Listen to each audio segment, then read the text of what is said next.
السلام علیکم. اگر آپ کو ہمارا آج کا ناول اچھا لگے تو please like and subscribe my channel. Let's start. اس کو اندھیرے کمرے میں ایک ساکن وجود پڑا ہوا تھا جس میں زندگی کی کوئی رمق باقی نظر نہیں آ رہی تھی. کھڑکی سے آتی ہلکی سی روشنی باہر کی دنیا کا پتہ دے رہی تھی، جہاں چڑیوں کے چہچہانے اور پرندوں کے گنگنانے سے پتہ چل رہا تھا کہ صبح کا آغاز ہو چکا ہے. تمام چرند پرند اپنے مالک کی تصویر شگفتگی سے بیان کر رہے تھے. زمین پر پڑا وجود ساری دنیا سے بیگانہ لگ رہا تھا، مگر تھوڑی دیر کے بعد اس وجود میں ہلکی سی جنبش ہوئی. شاید وہ وجود بھی اپنی موجودگی کا پتہ دینے لگا تھا. پانی. اس نے اپنے خشک ہونٹوں کو اپنی خشک زبان سے تر کرنے کی کوشش کی. پانی. اس نے نیم غنودگی میں پانی مانگا. اس میں ہلنے کی بھی سکت نہ تھی. وہ 2 دن کی بھوکی تھی اور بخار میں تپ رہی تھی. وہ دوبارہ بے ہوشی میں چلی گئی. میں 2 دن سے تھانے کے چکر لگا رہا ہوں، لیکن آپ لوگ میری بات نہیں سن رہے. کیوں؟ آج ان کے صبر کا پیمانہ لبریز ہو چکا تھا. آپ کے یہاں بیٹھنے کا مقصد کیا ہے؟ اگر آپ لوگوں نے عوام کے مسائل حل نہیں کرنے، آپ لوگ صرف یہاں اپنی جیبوں کو گرم کرنے کے لیے بیٹھے ہیں. ایک ذات کو بھول چکے ہو کیا؟ آج وہ شخص پھٹ پڑا تھا. انسپکٹر اور وہاں موجود کانسٹیبل نے تعجب سے شخص کی طرف دیکھا تھا. بزرگوں، جب آپ جانتے ہیں تو کیوں خالی ہاتھ چلے آتے ہیں؟ انسپکٹر نے اپنے ہاتھ کی ہتھیلی کو کھجا کر کہا. اس کی بات پر کانسٹیبل کے دانت باہر کو نکل آئے. سر ٹھیک کہہ رہے ہیں، آپ کا معاملہ سیدھا تو نہیں، لڑکی کا معاملہ ہے. اسے ڈھونڈنے میں ٹائم تو لگے گا ہی نہیں، اور جب ہم اپنی محنت سے اس کو ڈھونڈیں گے تو اس کا پھل ہمیں بھی تو ملنا چاہیے نا. کیوں سر جی؟ کانسٹیبل نے مکروہ مسکراہٹ سے انسپکٹر کو کہا. لگتا تھا وہ ایک کانسٹیبل اپنے سر کا بہت چہیتا تھا، اس لیے آگے بڑھ کر بولا. کیوں نہیں، ساری محنت ہماری ہی ہوگی. ایک دن میں اس کو ڈھونڈ نکالیں گے جہاں کہیں بھی ہوئی. انسپکٹر نے اپنی تون پر ہاتھ پھیر کر کہا. ویسے بزرگوں، ایک مفت مشورہ ہے. اپنے جاننے والوں میں پتہ کرنا تھا کہیں اپنے یار کے ساتھ بھاگ نہ گئی ہو. انسپکٹر آگے کو جھک کر رازدارانہ انداز میں بولا، پھر آخری بات پر خود ہی کہکا لگا کر ہنس دیا. انہوں نے بڑی مشکل سے اس کی بات پر ضبط کیا. ان کا دل خون کے آنسو رونے لگا تھا. میری بیٹی ایسی نہیں ہے. ان کی آنکھیں ضبط سے سرخ ہونے لگی تھی. وہ کمزور تھے، اس اندھے قانون کا مقابلہ نہیں کر سکتے تھے، اس لیے انہوں نے تحمل مگر سخت لہجے میں بات کی. ہر کوئی اپنی اولاد کے بارے میں ایسے ہی نیک خیال رکھتا ہے. بزرگوں، چلو ہم آپ کی رپورٹ درج کر لیتے ہیں، اگر مل گئی تو آپ تک پہنچا دیں گے. اس کے ساتھ جا کر رپورٹ درج کروا دے. انہوں نے کانسٹیبل کی طرف اشارہ کیا. اوئے جا لے جا انہیں، پھر باہر کا بھی رستہ دکھا دینا. جی سر. وہ سلوٹ کر کے انہیں اپنے ساتھ لے کر چلا گیا تھا. برسات کے دن تھے. چراغ اپنی آخری سانس لے کر گل ہو چکا تھا. کمرے میں اتنا اندھیرا تھا کہ ہاتھ کو ہاتھ سجائی نہیں دے رہا تھا. بجلی کی چمک کھڑکیوں کو چیرتی ہوئی اندر داخل ہوتی تو ایک پل کے سارا کمرہ روشن ہو جاتا. وہ اپنے مخملی بستر پر لیٹی اندھیرے کی خاموشی کو محسوس کر رہی تھی. کمرے کی ہر چیز اس کی طرح اکیلی اداس تھی. بجلی کی گرج سے اس کے دل پر جو گزرتی تھی یہ اس کا دل ہی جانتا تھا، مگر پھر بھی وہ اکیلے کمرے میں پڑی رہتی تھی. دوسرے کمروں سے گانے اور کہکوں کی آوازیں آ رہی تھیں. یہ وہ مقام تھا جہاں دن سوتے تھے اور راتیں جاگتی تھی. دروازہ کھلا. حسن آرا کمرے میں داخل ہوئی تھی. سنم. وہ جانتی تھی کہ وہ ابھی جاگ رہی ہے. سنم. اس نے دوبارہ آواز دی، مگر وہ نہ بولی. اس نے ایک لمبی سانس اندر کھینچی اور چراغ جلانے لگی. چراغ کی مدھم روشنی سے کمرے میں تھوڑی سی روشنی ہوئی. کیا بات ہے؟ کیا سوچ رہی ہو؟ وہ اس کے پاس بیٹھتے ہوئے پوچھنے لگی. سوچ رہی ہوں کیا اللہ ابھی مجھ سے محبت کرتا ہے یا نہیں. اس نے بالوں کے ایک لٹ کو انگلی پر لپیٹتے ہوئے پوچھا. تمہارے ذہن میں یہ سوال کیوں آ گیا؟ اللہ نیک اور عزت والی عورتوں کو پسند کرتا ہے نا. وہ چھت کو گھورتے ہوئے کہہ رہی تھی. تم کیوں پوچھ رہی ہو؟ آپ بتائیں نا. مطلب کہ مجھ سے ناراض ہے، مجھے پسند نہیں کرتا. میں بھی تو عزت والی نہیں ہوں نا. تم سے کس نے کہا ہے کہ تم عزت والی نہیں ہو؟ تم عزت والی ہو. کیا کہا؟ تم بھی عزت والی ہو. حسن آرا نے جملے پر زور دے کر دہرایا. وہ اس کی بات پر اٹھ کر بیٹھ کے کہکے لگانے لگی. اس نے تعجب سے سنم کو دیکھا. اچھا مذاق ہے. وہ اتنا ہنس رہی تھی کہ بمشکل اس نے جملہ پورا کیا تھا. ہوش میں آؤ سنم. وہ آپ کے غصے سے بولی. اس کو سنم کا یوں بے تک کا ہنسنا بہت برا لگا. سنم ایک دم سے چپ ہو گئی، جیسے چابی والی گڑیا چلتے چلتے رک گئی ہو. اب اس وقت کیوں آئی ہیں؟ اس سے اس کے اس بحرانے کی وجہ پوچھی. میں یہ بتانے آئی تھی کہ خانم نے کہا ہے کہ صبح تیار رہنا، محفل سجے گی اور اس میں تم نے گانا ہے. میں گانے کے لیے تیار ہوں، بشرط یہ کہ میری بات کو بھی مد نظر رکھا جائے. پچھلی دفعہ کی طرح نہ ہوں. اس دفعہ ایسا نہیں ہوگا. تم جانتی ہو خانم اپنی زبان کی پکی ہے. انہوں نے اگر تم سے وعدے کیے تو بے فکر رہو، اب ایسا کچھ بھی نہیں ہوگا. تمام انتظام پکے ہیں. چلو ٹھیک ہے. سنم نے اپنی بالوں کی چوٹی کو آگے کی اور لیٹ گئی. چلو اب تم سو جاؤ اور فضول سی باتیں مت سوچنا. حسن آرا نے اسے کہا. اسے خود بھی غصہ آیا تھا کہ کیوں اس نے اسے ڈانٹ دیا. وہ دروازے کے پاس پہنچی تھی کہ سنم کی آواز پر رک گئی تھی. روشنی گل کر کے جائیے گا. آنکھوں میں چپتی ہے. تاریکی میں ہوں تو تاریکی کو ہی دیکھنا چاہتی ہوں. اس کے لہجے میں مایوسی و نا امیدی تھی. حسن آرا نے دکھ بھری نظر اس پر ڈالی اور چراغ بجھا کر چلی گئی تھی. حسن صاحب شکستہ قدموں سے اپنے گھر کی طرف بڑھ رہے تھے، جانتے تھے ان کے لیے کوئی کچھ بھی نہیں کرنے والا سوائے اللہ کی ذات کے۔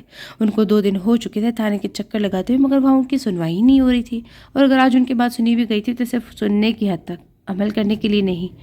حسن صاحب کی بیٹی ہی ان کے لیے سب کچھ تھی۔ وہ ایک مسجد کے امام تھے، اور وہ جس گھر میں رہتے تھے وہ مسجد کی طرف سے انہیں ملا ہوا تھا۔ وہ اپنے گھر کی طرف بڑھ رہے تھے، گلی سے گزرتے ہوئے لوگ کی نظر کو خوف محسوس کرتے ہوئے جھکے سر سے گھر میں داخل ہوئے۔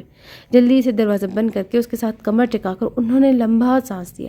2 منٹ تک اپنی سانس کو بحال کر کے انہوں نے وضو کیا، خدا کے حضور التجا کر کے کھڑے ہو چکے تھے۔ ان کا چہرہ آنسو سے تر تھا، نورانی چہرہ لیے اپنے بیٹے کی حفاظت کی دعا کر رہے تھے۔ اے میرے مالک، تمام جہانوں کے پالنے والے، میں تیری ناشکری نہیں کرتا، میں نے ہر حال میں تیرا شکر ادا کیا۔ میرے مالک، اگر تو نے مجھے اس سے جدا کیا تو مجھے صبر یعقوب بھی تھے۔ مرنے والوں پر صبر آ جاتا ہے، مگر جو زندہ ہو اور آنکھوں سے اوجھل ہو جائے تو اس پر کیسے صبر کیا جائے؟ یا اللہ، میرے جگر کے ٹکڑے کی حفاظت کرنا اور تو اسے مجھ سے ملا دے، میرے تمام صغیرہ و کبیرہ گناہ کو بخش دے، مجھے معاف کر دے، میں نے اسے تیری رضا جان کر اسے تیری امان میں دیا، مجھ گنہگار پر اپنا کرم کر دے میرے مولا۔ وہ دعا مانگتے ہوئے سجدے میں گر گئی تھی، اس کی رونے سے ہچکی بن گئی تھی۔ دھڑ کے آواز سے دروازہ کھلا، مگر کمرے میں موجود ساکت وجود میں کوئی ہلچل نہ ہوئی۔ وہ ویسے ہی آدھا قالین پر اور آدھا زمین پر پڑا ہوا تھا۔ اس نے ایک نفرت بھری نظر اس بے ہوش وجود پر ڈالی اور اسے اٹھا کر بیڈ پر پھینکنے والے انداز میں لٹا دیا۔ وہ وجود مکمل طور پر پردے سے ڈھکا ہوا تھا، البتہ اس کے چہرے کا پردہ ڈھیلا ہو کر چہرے کو بے نقاب کر دیا۔ اس نے غصے میں آ کر اس کا حجاب اتار کر پھینک دیا جو دوسرے تکیے کے ساتھ پاس ہی گرا تھا۔ اس نے اس کے ہاتھ سے گلوز اتار کر اس کی نبض چیک کی جو مدھم مدھم چل رہی تھی۔ اس کے ہاتھ سے پتہ چل رہا تھا کہ شدید بخار میں تپ رہی۔ اس کو دیکھ کر اس کے ناک کے نتھے پھول گئے تھے۔ میں تمہیں اتنی آسانی سے مرنے نہیں دوں گا، وہ اس کے چہرے کی طرف نفرت سے دیکھ کر خود ہی بڑبڑایا۔ اس نے ڈاکٹر کو بلوایا۔ ڈاکٹر نے چیک اپ کے بعد اسے ڈرپ لگا دی اور میڈیسن لکھ کر دی جو خان نے اپنے ملازم سے منگوا لی تھی۔ بیڈ کے پاس ہی دائیں سے بائیں جانب چکر لگا کر اس کے ہوش میں آنے کا انتظار کر رہا تھا۔ اس طاقت وجود میں ہلچل سی ہوئی، اس کا دماغ آہستہ آہستہ بیدار ہوتا مگر آنکھیں کھلنے میں ناکام ہو رہی تھی۔ اس نے جھپک جھپک کر آنکھیں کھولنے کی کوشش کی۔ بہت ہو گیا ناٹک، اب اٹھو، اس نے اس کو آنکھیں کھولتے دیکھ کر غصے سے کہا۔ اجنبی آدمی کی آواز پر اس نے دائیں جانب دیکھا تو ہڑبڑا کر بیٹھ گئی اور وحشت زدہ آنکھوں سے ظالم شخص کو دیکھنے لگی جس نے 2 دن سے اسے اپنی قید میں رکھا ہوا تھا۔ 2 دن کے بعد آج وہ آیا تھا۔ بھوک، پیاس اور بخار نے اسے بالکل ہی لاغر کر دیا تھا۔ ایک خوف تھا جس کی وجہ سے وہ ایک دم سے اٹھ بیٹھی تھی۔ ایسے محسوس ہوا جیسے وہ ننگے سر ہے۔ ان 3 دنوں میں اس نے اپنے پردے کو خود سے جدا نہیں کیا تھا، مگر اب شاید وہ اس کی حفاظت نہ کر پائے۔ اس نے اپنی مطلوبہ چیز کی جانب نظریں دوڑائیں تو اس کو تکیے کی دوسری جانب بیڈ پر ایک گری ہوئی مل گئی۔ اس نے اس کو جلدی سے سر پروڑا اور ایک کونے سے اپنا منہ ڈھانپنے کی کوشش کی۔ کون ہو تم؟ ڈر سے اس کی آواز مرتعش تھی۔ اس نے اس کو ایک نظر دیکھا، اس کے سوال کو نظر انداز کر کے اس نے اپنے ملازم کو آواز دی۔ کرامت؟ جی سائیں، اسے باہر کھڑے ہو کر ہی کہا۔ رحیلے سے کہو کہ کھانا لے آئے۔ جی سائیں، ابھی کہتا ہوں۔ 4 منٹ میں کھانا لیے دروازے پر موجود تھی۔ اس نے دروازہ کھٹکھٹایا تو اسے کھانا لے لیا اور دروازے پھر سے بند کر دیا۔ اس نے کھانا لا کر اس کے سامنے ہی بیڈ پر رکھ دیا۔ وہ خاموشی سے بیٹھ کے ایک کنارے پر ٹک کر اس کو دیکھنے لگی۔ اس کا سر ابھی بھی چکرا رہا تھا۔ پہلے یہ کھانا کھاؤ، اس کے بعد یہ میڈیسن لے لینا۔ اس نے دوا اس کے آگے پھینکی۔ مجھے نہیں کھانا۔ تم کون ہو؟ کیوں مجھے یہاں لائے ہو؟ میں نے کیا بگاڑا ہے تم لوگ کا؟ اس نے ایک ہی سانس میں کئی سوال کر ڈالے۔ بند کرو اپنی بکواس اور جتنا بولے اتنا ہی کرو۔ ابھی تمہیں مارنے کا میرا کوئی ارادہ نہیں ہے، اس لیے تمہیں زندہ رہنے کے لیے کھانا ہوگا۔ وہ گرج کر بولا، دیکھو میں ہاتھ جوڑتی ہوں، مجھے میرے بابا کے پاس جانے دو۔ 2 دن سے تم لوگوں نے مجھے قید کیا ہوا ہے، میرا قصور تو بتاؤ۔ میں تو تم لوگ کو جانتی بھی نہیں ہوں، میرے بابا مر جائیں گے میرے بغیر، مجھے جانے دو۔ میں ویسی لڑکی نہیں ہوں جیسے تم لوگ مجھے سمجھ کر لائے ہو۔ اس نے باقاعدہ اپنے ہاتھ اس کے سامنے جوڑ دیے تھے۔ اس کا چہرہ ایک دفعہ پھر بے پردہ تھا۔ وہ کوئی ڈرپوک اور بزدل لڑکی نہیں تھی، مگر وہ اپنی عزت کے جانے سے ڈر رہی تھی، اس لیے اس سے التجا کر بیٹھی۔ میرے خیال سے تم ایسے نہیں مانو گی، مجھے خود ہی تمہیں کھانا کھلانا پڑے گا۔ اس کی طرف بڑھا۔ دور ہی رہو، میں خود ہی کھا لوں گی، اسے اپنی طرف بیٹھتے دیکھ کر ڈر کے بولی۔ اس نے اسے دیکھا، پھر بیڈ کے سامنے پڑی کرسی پر ٹانگ جما کر بیٹھ چکا تھا۔ وہ اٹھی اور اس کی طرف کمر کر کے بیٹھ گئی۔ اس کے گلے سے ایک بھی نوالہ نہیں اتر رہا تھا۔ وہ بے آواز رو رہی تھی، ساتھ اپنے بابا کو یاد کر رہی تھی۔ جتنی تم پاک باز بن رہی ہو نا، اتنی ہو نہیں۔ سب کچھ جانتا ہوں تمہارے خاندان کے بارے میں، کس گھٹیا خاندان سے ہو۔ اس نے اس کے پردہ کرنے پر طنز کیا۔ کیا مطلب؟ یہ بات اس کو تیر کی طرح لگی۔ تم جانتے کیا ہو ہمارے خاندان کے بارے میں؟ اس نے اس کی طرف کمر کیے ہوئی پوچھا۔ پورے محلے میں حسن صاحب کی سخاوت اور ایمانداری کے چرچے تھے، مگر یہ کیا کہہ رہا تھا؟ یہی کہ تم ایک گھٹیا خاندان سے تعلق رکھتی ہو۔ تمہارا بھائی ایک دفعہ میرا ہاتھ لگ جائے نا، اسے میں زندہ نہیں چھوڑوں گا۔ یہ سب کچھ تم اپنے بھائی کا بھگتے یا بھگت رہی ہو، اس کے کیے کی سزا اب تمہیں بھگتنا ہوگی۔ تمہارے میں وہ عشر کروں گا کہ تم موت کی دعا مانگو گی، مگر موت اتنی جلدی تمہیں نصیب نہیں ہوگی۔ اس کی ہمت کیسے ہوئی میرے خاندان کی لڑکی کو بھگا کر لے جائے؟ یہ میرا احسان سمجھو کہ ابھی تک میں تمہیں کچھ بھی نہیں کہا، اور یہ میری ماں کی تربیت کی وجہ سے ہی ہے کہ تم اب تک محفوظ ہو۔ انہوں نے ہی ہمیں عورت کی عزت کرنے سکھائی، ورنہ اب تک تم برباد ہو چکی ہوتی۔ اس کی کمر پر نظر جمائے ہوئے وہ زہر آلود لہجے میں پکا رہا تھا۔ غصے سے اس کا چہرہ لال ہو چکا تھا اور آنکھیں سوکھ جیسے ان سے بھی خون ٹپک پڑے گا۔ وہ ہاتھ میں نوالا پکڑے بت بنی اس کی تمام باتیں سن رہی تھی۔ اس نے نوالا پلیٹ میں پھینکنے والے انداز میں رکھا، کسی بھی بات کا لحاظ کے بغیر اس کے سامنے جا کھڑی، وہ بھی اٹھ کھڑا ہوا۔ ایسے عورت کی عزت کی جاتی ہے، ایسے اغوا کروا کر؟ اور اگر تمہاری ماں نے عورت کی عزت کرنا سکھائی ہوتی ہے تو تم مجھے یوں اغوا نہ کرتے۔ تمہیں کیا لگتا ہے کہ تم نے مجھے ہاتھ نہیں لگایا تو میں باعزت ہوں؟ ارے عورت کی عزت تو اسی وقت ختم ہو جاتی ہے جب اس کو اغوا کیا جاتا ہے۔ اللہ کی نظروں میں تو میں باعزت ہوں، مگر دنیا کی نظروں میں میری عصمت پر دھبا لگ چکا ہے۔ میں 2 دن گھر سے غائب ہوں، کیا میں لوگوں کی نظروں میں عزت والی ہوں گی؟ آبرو موتی کی آب ہے، مگر تم جیسا مرد اس بات کو نہیں سمجھے گا۔ وہ لڑکا تمہارے خاندان کے لڑکے کو بھگا لے گا، لیکن تم نے کیا کیا؟ کسی اور کے خاندان کی عزت کو بغیر تحقیق کیا اغوا کر لیا؟ اس نے پرآب آنکھیں اس سے ہٹائی اور زمین پر نظریں گاڑ کر دوبارہ کویا۔ تم نے کہا کہ تم میرے خاندان کے بارے میں جانتے ہو؟ کیا جانتے ہو؟ ہاں، مجھے یہ سن کر حیرت ہوئی کہ میرا ایک بھائی بھی ہے۔ کیا بات ہے؟ اور مجھے ہی معلوم نہیں؟ میرے باپ بھی اس بات سے یقیناً لا علم ہوں گے، مگر تم جانتے ہو یہ بات۔ اس نے اس کی آنکھوں میں دیکھ کر طنزیہ لہجے میں کہا، زیادہ ڈرامہ کرنے کی ضرورت نہیں ہے۔ تمہیں کیا لگتا ہے کہ تمہاری باتوں میں آ جاؤں گا اور تمہیں یہاں سے جانے دوں گا؟ وہ اس کے ارد گرد چکر لگاتے ہوئے بولا، اتنا احمق نظر آ رہا ہوں تمہیں میں؟ وہ اس کے سامنے رک گیا۔ میں سچ کہہ رہی ہوں، میں اپنے بابا کی اکلوتی اولاد ہوں، میرا بھائی تو کیا بہن بھی نہیں ہے۔ تمہیں کیوں لگ رہا ہے کہ میں جھوٹ بولوں گی؟ میں اللہ کو حاضر ناظر مان کر کہتی ہوں کہ میرے اس دنیا میں اپنے بابا کے علاوہ کوئی سگا رشتہ نہیں ہے۔ تمہیں ضرور کوئی غلط فہمی ہوئی، میں وہ لڑکی نہیں ہوں، مجھے جانے دو۔ وہ بے بسی کے انتہا تک پہنچ چکی تھی، پھر سے التجا کر بیٹھی۔ اس نے الجھن بھری نظر سے اس کے چہرے کی طرف غور سے دیکھا۔ اسے اس کے چہرے پر سچائی نظر آئی۔ اس سے بڑی اور کیا بات ہوگی کہ اس نے اللہ کو حاضر مان کر بات کی ہو۔ وہ اس کے لیے عقدہ مار یقل بن چکی تھی، وہ خود بھی الجھ رہا تھا، اس لیے اسے کوئی بھی فیصلہ نہیں ہو پا رہا تھا کہ کیا سچ ہے۔ اگر جو کچھ تم نے کہا نا یہ سب تمہاری چالاکی ہوئی نا، تو یاد رکھنا کہ میں تمہارے لیے ایسی سزا منتخب کروں گا جس کا تم اندازہ بھی نہیں کر سکتی۔ اس نے دہکتے لہجے میں کہا اور جانے لگا کہ بولی، اور اگر میں بے قصور ہوئی تو تمہاری سزا کیا ہونی چاہیے؟ وہ نم آلود لہجے میں بولی۔ وہ اس کی طرف دیکھے بغیر اس کے سوال کا جواب دیے بغیر چلا گیا۔ وہ اسے کہتا بھی کیا؟ وہ واپس اپنی جگہ پر بیٹھی، اپنے ہاتھوں میں منہ ڈھانپ کر جی بھر کر رونے لگی۔ اس میں ہمت ہی نہیں ہو رہی تھی، پھر بھی خدا کے حضور سجدے کے لیے کھڑی ہو چکی تھی۔ وہ اس کو ہاتھ لگا کے چھیڑے تھی، کوئی اس کے بالوں کو چھیڑ رہا تھا تو کوئی اس کے گالوں پر چٹکی کاٹ رہی تھی، ساتھ ساتھ اس پر جملے کس رہی تھی۔ وہ ان کو خود سے دور کر رہا تھا، مگر وہ جوں کی طرح اس کو گھیرے کھڑی تھی۔ ہماری طرف بھی دیکھ لیا کرو گوہر، اب تو بڑا ہو گیا ہے، تو نے تو شرمانے میں لڑکیوں کو بھی مات دیتی ہے۔ ایک نے اس کے کندھے پر بازو ٹکاتے ہوئے کہا تو اس نے اس کا بازو جھٹک دیا تھا۔ سب اس سے عمر میں بڑی تھی، وہ 20 سال کا لڑکا تھا اور وہ قد کاٹ میں ان سے نمایاں نظر آ رہا تھا۔ ہٹیے، مجھے جانے دیں، اس نے انہیں ناگواری سے کہا، مگر وہ سب اس کی حالت دیکھ کر کہکے لگانے لگی۔ تیری شکل کتنی پیاری ہے گوہر، بڑا ہو کر تو اور بھی خوبصورت ہو جائے گا، ایک نے ٹھنڈی آہ بھر کر اس کے سرخ چہرے کو دیکھ کر کہا۔ پھر کیا فائدہ، تب تک تو بوڑھی لگے گی، دوسرے نے کہنے والی پر طنز کیا۔ چل ہٹ، پہلی نے گھور کر کہا اور ایک لڑکی کو ہٹا کر گوہر کے قریب ہو کر بولی، گوہر تو بتا میں تجھے کیسی لگتی ہوں؟ پہلی نے ایک ادا سے پوچھا۔ کیا ہو رہا ہے یہاں، کیا تماشا لگا ہوا ہے؟ وہ غصے سے گرجی تو وہ 3 قدموں میں ان تک آئی اور اس نے پہلی لڑکی کو بازو سے پکڑ کر دور دھکیلا۔ گوہر کو اس کے بازو سے پکڑ کر اس نے اپنے پیچھے کیا۔ اس چٹانگ بھر کی لڑکی کے پیچھے گوہر نمایاں نظر آ رہا تھا۔ اس کا قد کاٹ اس کو عمر میں بڑا ہی دکھاتا تھا، مگر تھا کم عمر۔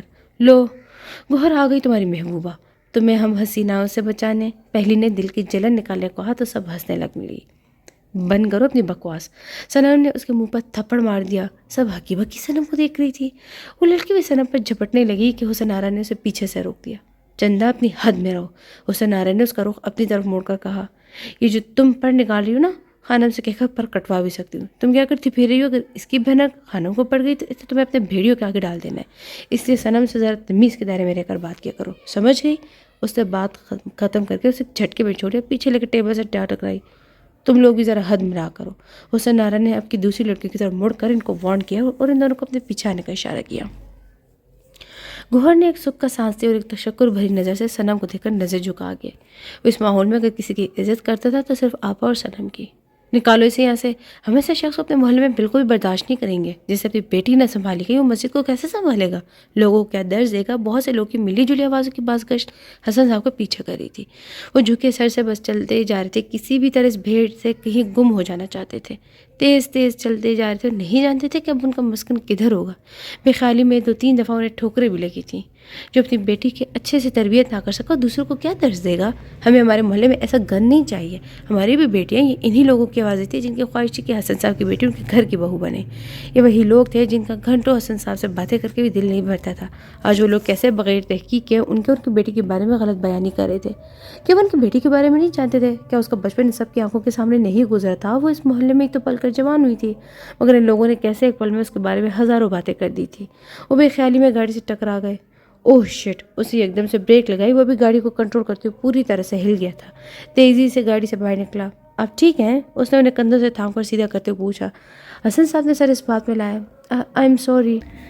آپ خود میری گاڑی کے سامنے آ گئے تھے، میں تو اپنے وے پر ہی جا رہا تھا. اس نے ان کی طرف دیکھ کر کہا. وہ اسے بہت سکی ملحال لگ رہے تھے. مجھے آپ کی طبیعت کچھ ٹھیک نہیں لگ رہی. آئیے میں آپ کو چھوڑ دیتا ہوں جہاں آپ جانا چاہتے ہیں. اسے ان پر بہت عرصہ ہے اسی لیے وہ ان سے بولا. نہیں بیٹا میں چلا جاؤں گا. حسن صاحب ابھی بھی اس کے سہارے کھڑے تھے. پلیز انکل آئے نا، میں آپ کو چھوڑ دیتا ہوں. اس نے دوبارہ کہا. بیٹا میں خود نہیں جانتا کہ میں نے کس سے جانا ہے. میں آپ کو کیسے بتا سکتا ہوں؟ وہ نم لہجے میں بولے. اسے حسن صاحب کی بات سے تعجب ہوا. آپ راستہ بھٹک گئے کیا؟ شاید. اس نے الجھ کر ان کو دیکھا. وہ شکل و شمال میں بہت منفرد سی شخصیت لگ رہے تھے. اگر آپ کو کوئی پریشانی ہے تو مجھے بتائیں، شاید میں آپ کی کوئی مدد کر سکوں. وہ ایسے ہی درد دل آشنا تھا. اللہ ہر پریشانیوں کو حل کرنے والا انسان کی کیا اوقات. انہوں نے اس کو دیکھ کر کہا. پیچھے سے گاڑی کا ہارن بجا. Wait uncle. اس نے انہیں سائڈ پر کھڑا ہونے کا کہا اور خود گاڑی کو سائڈ پارک پر کھڑا کر کے دوبارہ ان کے پاس آیا، مگر وہ آگے کو جا رہے تھے. انکل رکے. وہ 2 قدموں میں ان تک جا پہنچا تھا. اسے ان سے بات کرنے میں سکون مل رہا تھا. ان کی باتوں ان کی زبان میں عجیب سی مٹھاس سی. دل کر رہا تھا بس انہیں سنتے ہی جاؤ. انکل میں شریف انسان ہوں، یقین کیجیے میں آپ کو آپ کے گھر ڈراپ کر دوں گا. اس روڈ پر تو ویسے ہی ٹریفک کم ہوتی ہے. اب تو شام بھی ہونے والی ہے، آپ کو گھر جاتے ہوئے دیر بھی ہو سکتی ہے. مجھے کوئی مسئلہ نہیں ہوگا، آئے آپ کو چھوڑ دوں. آپ مجھے کہاں چھوڑ دو گے بچے؟ میرا کوئی گھر ہی نہیں ہے. مطلب آپ اس دنیا میں اکیلے ہیں، آپ کو کوئی نہیں ہے؟ اللہ کے سوا میرا کوئی بھی نہیں. اس دنیا میں میرے وجود کا ایک ٹکڑا تھا، نہ جانے کہاں کھو گیا ہے. ڈھونڈ رہا ہوں مگر مل ہی نہیں رہا. کھوئے ہوئے انداز میں بولے. کون ہے وہ؟ کوئی نہیں بیٹا بس میں چلتا ہوں. وہ زخمی روح کو گھسیٹتے ہوئے چل دیے. انکل میرا نام ازلان خان افریدی ہے، آپ پلیز میرے ساتھ چلیں. آپ کو نہیں معلوم کہ آپ کو کہاں جانا ہے؟ آپ کی طبیعت بھی ٹھیک نہیں ہے. جب آپ ٹھیک ہو جائیں گے تب آپ بے شک جہاں جانا چاہتے ہیں چلے جائیے گا. ابھی میرے ساتھ چلیں پلیز، منع مت کیجیے گا. اس کے اتنے اصرار کرنے پر وہ مان گئے تھے. چلو جو اللہ کی رضا. آئیں. ازلان نے گاڑی میں بٹھایا اور انہیں لے کر گھر کی طرف روانہ ہو چکا تھا. مجھے ابھی کے ابھی سارم شاہ کے گھر والوں کے بارے میں ایگزیکٹ انفارمیشن اور ساتھ میں سب کی تصاویریں چاہیے. 15 منٹ کے اندر اندر. سمجھ گئے؟ جی سر آپ کو ساری انفارمیشن ابھی مل جاتی. اس کے مینیجر نے کہا. اس نے فون بند کیا اور ملازم کو آواز دی. کرامت کرامت. اب کہ وہ زور سے گرجا. جی جی سائیں. وہ ہاتھ باندھے سر جھکایا کھڑا تھا. کیا یہ وہی لڑکی ہے جسے میں لانے کو کہا تھا؟ وہ اس کے پاس 2 قدموں کے فاصلے پر رک گیا تھا. وہ اس کے چہرے پر نظر گاڑ کر پوچھنے لگا. جی صحیح یہی ہے. اس نے ڈر کر جواب دیا. اتنا ڈر کیوں رہے ہو؟ اسے اس کے چہرے پر آئے پسینے کو دیکھ کر کہا. نہیں صحیح ایسی کوئی بات نہیں ہے. اسے ایک نظر اٹھا کر اپنے مالک کو دیکھ کر کہا. پھر نظر جھکا لی. سچ کہہ رہے ہو یہ وہی ہے؟ جی صحیح. فرض کرو اگر یہ وہ نہ ہوئی تو؟ وہ اپنے پیچھے بندے ہاتھوں کو کبھی کھولتا کبھی بند کر رہا تھا. اس کی طبیعت مضطرب ہو رہی تھی. صاحب ہم نے اسی لڑکے کو اغوا کیا تھا جس کا بارے میں ہمیں بتایا گیا تھا. 15 منٹ سے پہلے اس کا فون بجا. ہاں بولو. سینڈ کر دو. مختصر سی بات کر کے اسے رابطہ منقطع کر دیا. اسے لیپ ٹاپ آن کیا اور جو تصویریں دیکھتا رہا اس کے چہرے کا رنگ متغیر ہو جا رہا تھا. جو لڑکی اس کے پاس اس کا تو ان تصویروں میں کہیں نام و نشان بھی نہیں تھا. وہ بھپرے ہوئے شیر کی طرح کرامت کے پاس گیا اور ایک تھپڑ رسید کیا. اس کے تھپڑوں سے لڑکھڑا گیا تھا مگر اسے تھام کر دوبارہ اپنے سامنے کیا اور اسے لا کر گھونسے سے مارنے لگا. اتنی بڑی غلطی کیسے کی تو نے؟ وہ دھاڑا. بول. اس نے اسے کالر سے پکڑ کر جھنجھوڑ کر چھوڑا تو فرش پر گر چکا تھا. وہ اس کے پاس آیا اور پنجوں کے بل اس کے پاس بیٹھ گیا. کیسے اتنی بڑی غلطی کی تو نے؟ اس کی آنکھیں سرخ ہو چکی تھی جیسے خون ٹپک پڑے گا. سائیں ہم نہیں جانتے کہ یہ وہ ہے، یعنی ہم کو عادل صاحب نے جو گھر کا پتہ دیا ہم 3 دن تک وہاں اس گھر سے اس لڑکی کے نکلنے کا انتظار کرتے رہے. 3 دن کے بعد گھر سے ایک بوڑھی عورت کے ساتھ وہ لڑکی نکلی تھی. اس نے برقع پہنا ہوا تھا. عادل صاحب نے کہا کہ کوئی پریشانی والی بات نہیں، اس گھر میں صرف ایک لڑکی اس کی ماں ہی ہے. اسی جگہ سے ہم نے اس لڑکی کو اغوا کیا تھا. اس کا منہ پردے سے ڈھکا ہوا نہیں تھا. وہ اس گھر سے ایک بوڑھی عورت کے ساتھ نکلی تھی. ہم نے ان کا پیچھا کیا، پھر وہ دونوں غائب ہو گئی. شاید انہیں پتہ چل چکا تھا کہ ہم ان کا پیچھا کر رہے ہیں. پھر ہمیں ایک لڑکی نظر آئی. اس نے بھی اس کی طرح برقع پہنا تھا مگر اس کا منہ نقاب سے ڈھکا ہوا تھا. ہم سمجھے ہم سے بچنے کے لیے اسے نقاب کر لیا، اس لیے ہم اس کو اٹھا کر لیا ہے. ہم نہیں چاہتے کہ وہ نہیں یا کوئی اور لڑکی ہے. آپ کی غیر موجودگی تک راحیلہ میڈم اس کے روم کے آس پاس ہی رہی تھی. صحیح غلطی ہو گئی، معاف کر دیں. ہاتھ جوڑ کر بولا. تیری چھوٹی سی غلطی کا خمیازہ نا اب اس کو بھگتنا پڑے گا. تو جانتے تو نے کیا کر دیا ہے؟ وہ اس پر چیخا. شکور ہے. اس نے دوسرے ملازم کو آواز دی. حاضر سائیں. وہ 1 سیکنڈ میں موجود ہوا. اس کو تہخانے میں لے جاؤ اور اس کو ایسا سبق سکھاؤ کہ بھول کر بھی کبھی غلطی نہ کر پائے. اس نے کھڑے ہوتے ہوئے کہا. جی سائیں، شکورے نے جھکے سر سے کہا اور کرامت کو گھسیٹتے ہوئے لے گیا۔ سائیں معاف کر دے، میں ہاتھ جوڑتا ہوں سائیں سائیں۔ وہ گھسیٹتا ہوا جا رہا تھا، ساتھ ہی ہاتھ جوڑ کر اس سے معافی مانگ رہا تھا۔ جانتا تھا کہ خان جتنا اچھا ہے اس سے کئی گنا برا بھی ہے، جتنے خلوص سے دوستی نبھاتا ہے اس سے کئی گنا دشمنی بھی۔ ہر کام اصول اور خلوص سے کرتا تھا، چاہے وہ دشمنی یا پھر دشمنی۔ اس نے اپنی ڈھوڑی کو کھجایا، پھر کچھ سوچ کر اس لڑکی کے کمرے کی طرف بیٹھ چکا تھا۔ اس نے دروازے پر دستک سنی تو الرٹ ہو کر بیٹھ چکی تھی۔ اس نے اپنا چہرہ ڈھکا کر یہ کرنے سے اس کی آنکھیں سرخ ہو کر سوج چکی تھی۔ اس کے آگے پڑا کھانا ویسے کا ویسے ہی ٹھنڈا ہو چکا تھا۔ تھوڑی دیر بعد خود ہی کمرے میں داخل ہوئی۔ اس نے ایک سرسری سی نظر اس پر ڈالی اور نظر جھکا لی۔ اس نے اپنے ہاتھ پشت پر باندھے ہوئے تھے، وہ سر بگروا تھا۔ بات کرنے کے لیے الفاظ کو جوڑنے لگا۔ تمہارا نام کیا ہے؟ تمہیں میرے نام کے بارے میں پتہ ہونا چاہیے، اس نے طنز کیا۔ جتنا پوچھے اسی کا جواب دو۔ اس کو اس طرح بات کرنے سے غصہ تو بہت آیا، مگر اپنے غصے کو پی گیا تھا۔ اس کی خاموشی دیکھ کر دوبارہ گویا ہوا۔ اپنے گھر کا ایڈریس بتاؤ تاکہ تمہیں جلد از جلد تمہارے گھر پہنچا دیا جائے۔ جلد از جلد؟ 3 دن ہونے کو آگئے مجھے یہاں پر رکے ہوئے اور تم جلد از جلد کہہ رہے ہو؟ ابھی بھی کوئی جلدی ہے؟ بغیر کسی قصور کے تم نے مجھے اغوا کروایا تھا، کیا میں بے گناہ ثابت ہو گئی ہوں جو تم مجھے اس قید سے رہا کرنے لگے ہو؟ کہ میرا بھائی مل گیا تمہیں؟ وہ کاٹدار لہجے میں اس کے سامنے کھڑی ہو کر بولے جا رہی تھی۔ پردے میں اس کی آنکھیں غضبناک لگ رہی تھیں۔ جو کچھ بھی ہو سب کے لیے میں معافی چاہتا ہوں۔ جو کچھ بھی ہو وہ غلط فہمی سے ہوا۔ غلط فہمی؟ یہ تمہارے لیے غلط فہمی ہے مگر میرے لیے نہیں۔ تمہاری غلط فہمی نے میرے نصیب کو گردش ایام میں بدل دیا۔ اب میں کیا کروں؟ ہاں، کس منہ سے دنیا کے سامنے جاؤں؟ کس کو بتاؤں کہ میں بے قصور ہوں؟ تم جانتے ہو کہ میں ایک غریب لڑکی ہوں، میری کون سنے گا؟ میں اگر تمہارے خلاف آواز بھی اٹھاؤں گی تو تم اس آواز کو بند کروا دو گے، اور اگر تم لوگوں کی بہنیں کچھ غلط کرتی ہیں یا پھر کوئی لڑکا غلط کرتا ہے تو اس کی سزا تم لوگ ان کے گھر والوں کو کیوں دیتے ہو؟ اس میں ان کا کیا قصور ہوتا ہے؟ اس لڑکے نے تمہارے خاندان کی لڑکی کو ورغلایا تو اس لڑکی کی بہن کا کیا قصور ہے؟ کیا اس نے اس سے کہا تھا کہ تمہارے خاندان کی لڑکی کو ورغلائے؟ تم اپنا بدلہ اس کی بہن سے لینے لگے تھے؟ یہ کیسا انصاف ہے؟ کیوں ہر مرد کے انتقام کی بھینٹ ایک عورت کو ہی چڑھایا جاتا ہے؟ کبھی اس کو ونی کی جاتے ہے تو کبھی گھر والے سے بدلہ لینے کے لیے ان کو منتخب کیا جاتا ہے۔ تم لوگ خود انصاف کرنے بیٹھ جاتے ہو، یہ کیوں نہیں سوچتے کہ اوپر سب سے بہترین انصاف کرنے والا بیٹھا ہے؟ کیوں مردوں کا انتقام مردوں سے لینے کے بجائے کہ گھر کی کمزور اور بے بس خاتونوں سے لیا جاتا ہے؟ وہ مضبوط لہجے بول رہی تھی مگر آنسو خاموشی سے بہہ رہے تھے۔ تھوڑے توقف کے بعد دوبارہ بولی، اللہ کی پکڑ بہت سخت ہوتی ہے، جب وہ اپنے بندے پر گرفت کرتا ہے وہ پھڑپڑا بھی نہیں سکتا۔ میں تمہیں کوئی بددعا نہیں دوں گی، میرا اللہ بہتر انصاف کرنے والا ہے، میں اپنا معاملہ اللہ کی سپورٹ کرتی ہوں۔ وہ خاموشی سے اس کو سن رہا تھا، اس کے پاس اپنی صفائی میں کہنے کو کوئی الفاظ نہیں تھے۔ یہ کہہ کر خاموشی سے باہر نکل گئی۔ وہ اس کے پیچھے ہی آیا، اس نے اس کے لیے گاڑی کا پیچھے دروازہ کھول دیا، خاموشی سے بیٹھ گئی، اپنے ڈرائیور کی طرف مڑا۔ اس کو اس کے پاس آئے ہوئے ابھی 1 ماہ ہی ہوا تھا۔ کرامت والے واقعے کے بعد کا دل نہیں مان رہا تھا کہ وہ اب کسی پر بھروسہ کرے، مگر وہ شاید اب اس کے سامنے کھڑے رہنے کی سکت نہیں لگتا تھا، اس لیے اس نے اپنے ملازم کے ذریعے اسے بھجوانے کا سوچا۔ گل خان، ان کو بحفاظت ان کے گھر تک پہنچا دو۔ جی سائیں، جیسا آپ کو حکم، اس نے خالص پشتو کے انداز میں کہا۔ جب تک ان کی گاڑی گھر کے گیٹ سے باہر نہ نکلی تب تک ادھر ہی کھڑا انہیں جاتے ہوئے دیکھتا رہا۔ وہ اس کا رخ تہہ خانے کی طرف تھا۔ دروازے کے کھٹکھٹانے کی آواز آئی، جانتی تھی کہ کون ہے۔ اس کے کمرے میں حسن آرا اور گوہر کے علاوہ کوئی نہیں آتا تھا۔ جانتی تھی کہ دستک صرف گوہر ہی دیا کرتا تھا۔ حسن آرا تو ایسے ہی کمرے میں آ جاتی تھی جیسے اسی کی ملکیت ہو۔ آ جاؤ گوہر، اس نے کانوں میں جھمکے ڈالتے ہوئے کہا۔ وہ سنگھار میں اس کے آگے بیٹھ کر تیار ہو رہی تھی۔ گوہر اندر آیا، اس کی نظر جھکی ہوئی تھی۔ وہ خوبصورت ٹوکری جس میں موتی اور گلاب سے بنے گجرے تھے لائے اس کی دائیں جانب کھڑا ہو چکا تھا۔ صنم نے اس خوشبو کو لمبی سانس کے ذریعے اپنے اندر اتارا۔ ہر صبح اتنے خوبصورت گجرے کیوں لے آتے ہو؟ حالانکہ مجھے ان کی ضرورت ہفتے میں 2-3 بار ہی ہوتی ہے۔ اسے گجرے اپنے نازک کلائی میں پہنتے ہوئے اسے پوچھا۔ اس کے لیے مجھے لگتا ہے کہ آپ کو یہ گجرے پسند ہیں۔ آپ ان کو مرجھانے کے بعد بھی سنبھال کر رکھ دیتی ہیں، جبکہ دوسری لڑکی ان کو مرجھانے کے بعد ان کو نوچ کر پھینک دیتی ہیں، اس نے ایسا آواز میں کہا۔ مجھے گجرے پسند نہیں ہے گوہر، ان کو پہنتی ہوں تو ایسا لگتا ہے جیسے میں جہنم کی بیڑیوں میں جکڑی جا رہی ہوں۔ مجھے صرف یہ پھول پسند ہے، ان کی حالت بھی میری طرح ہی ہے۔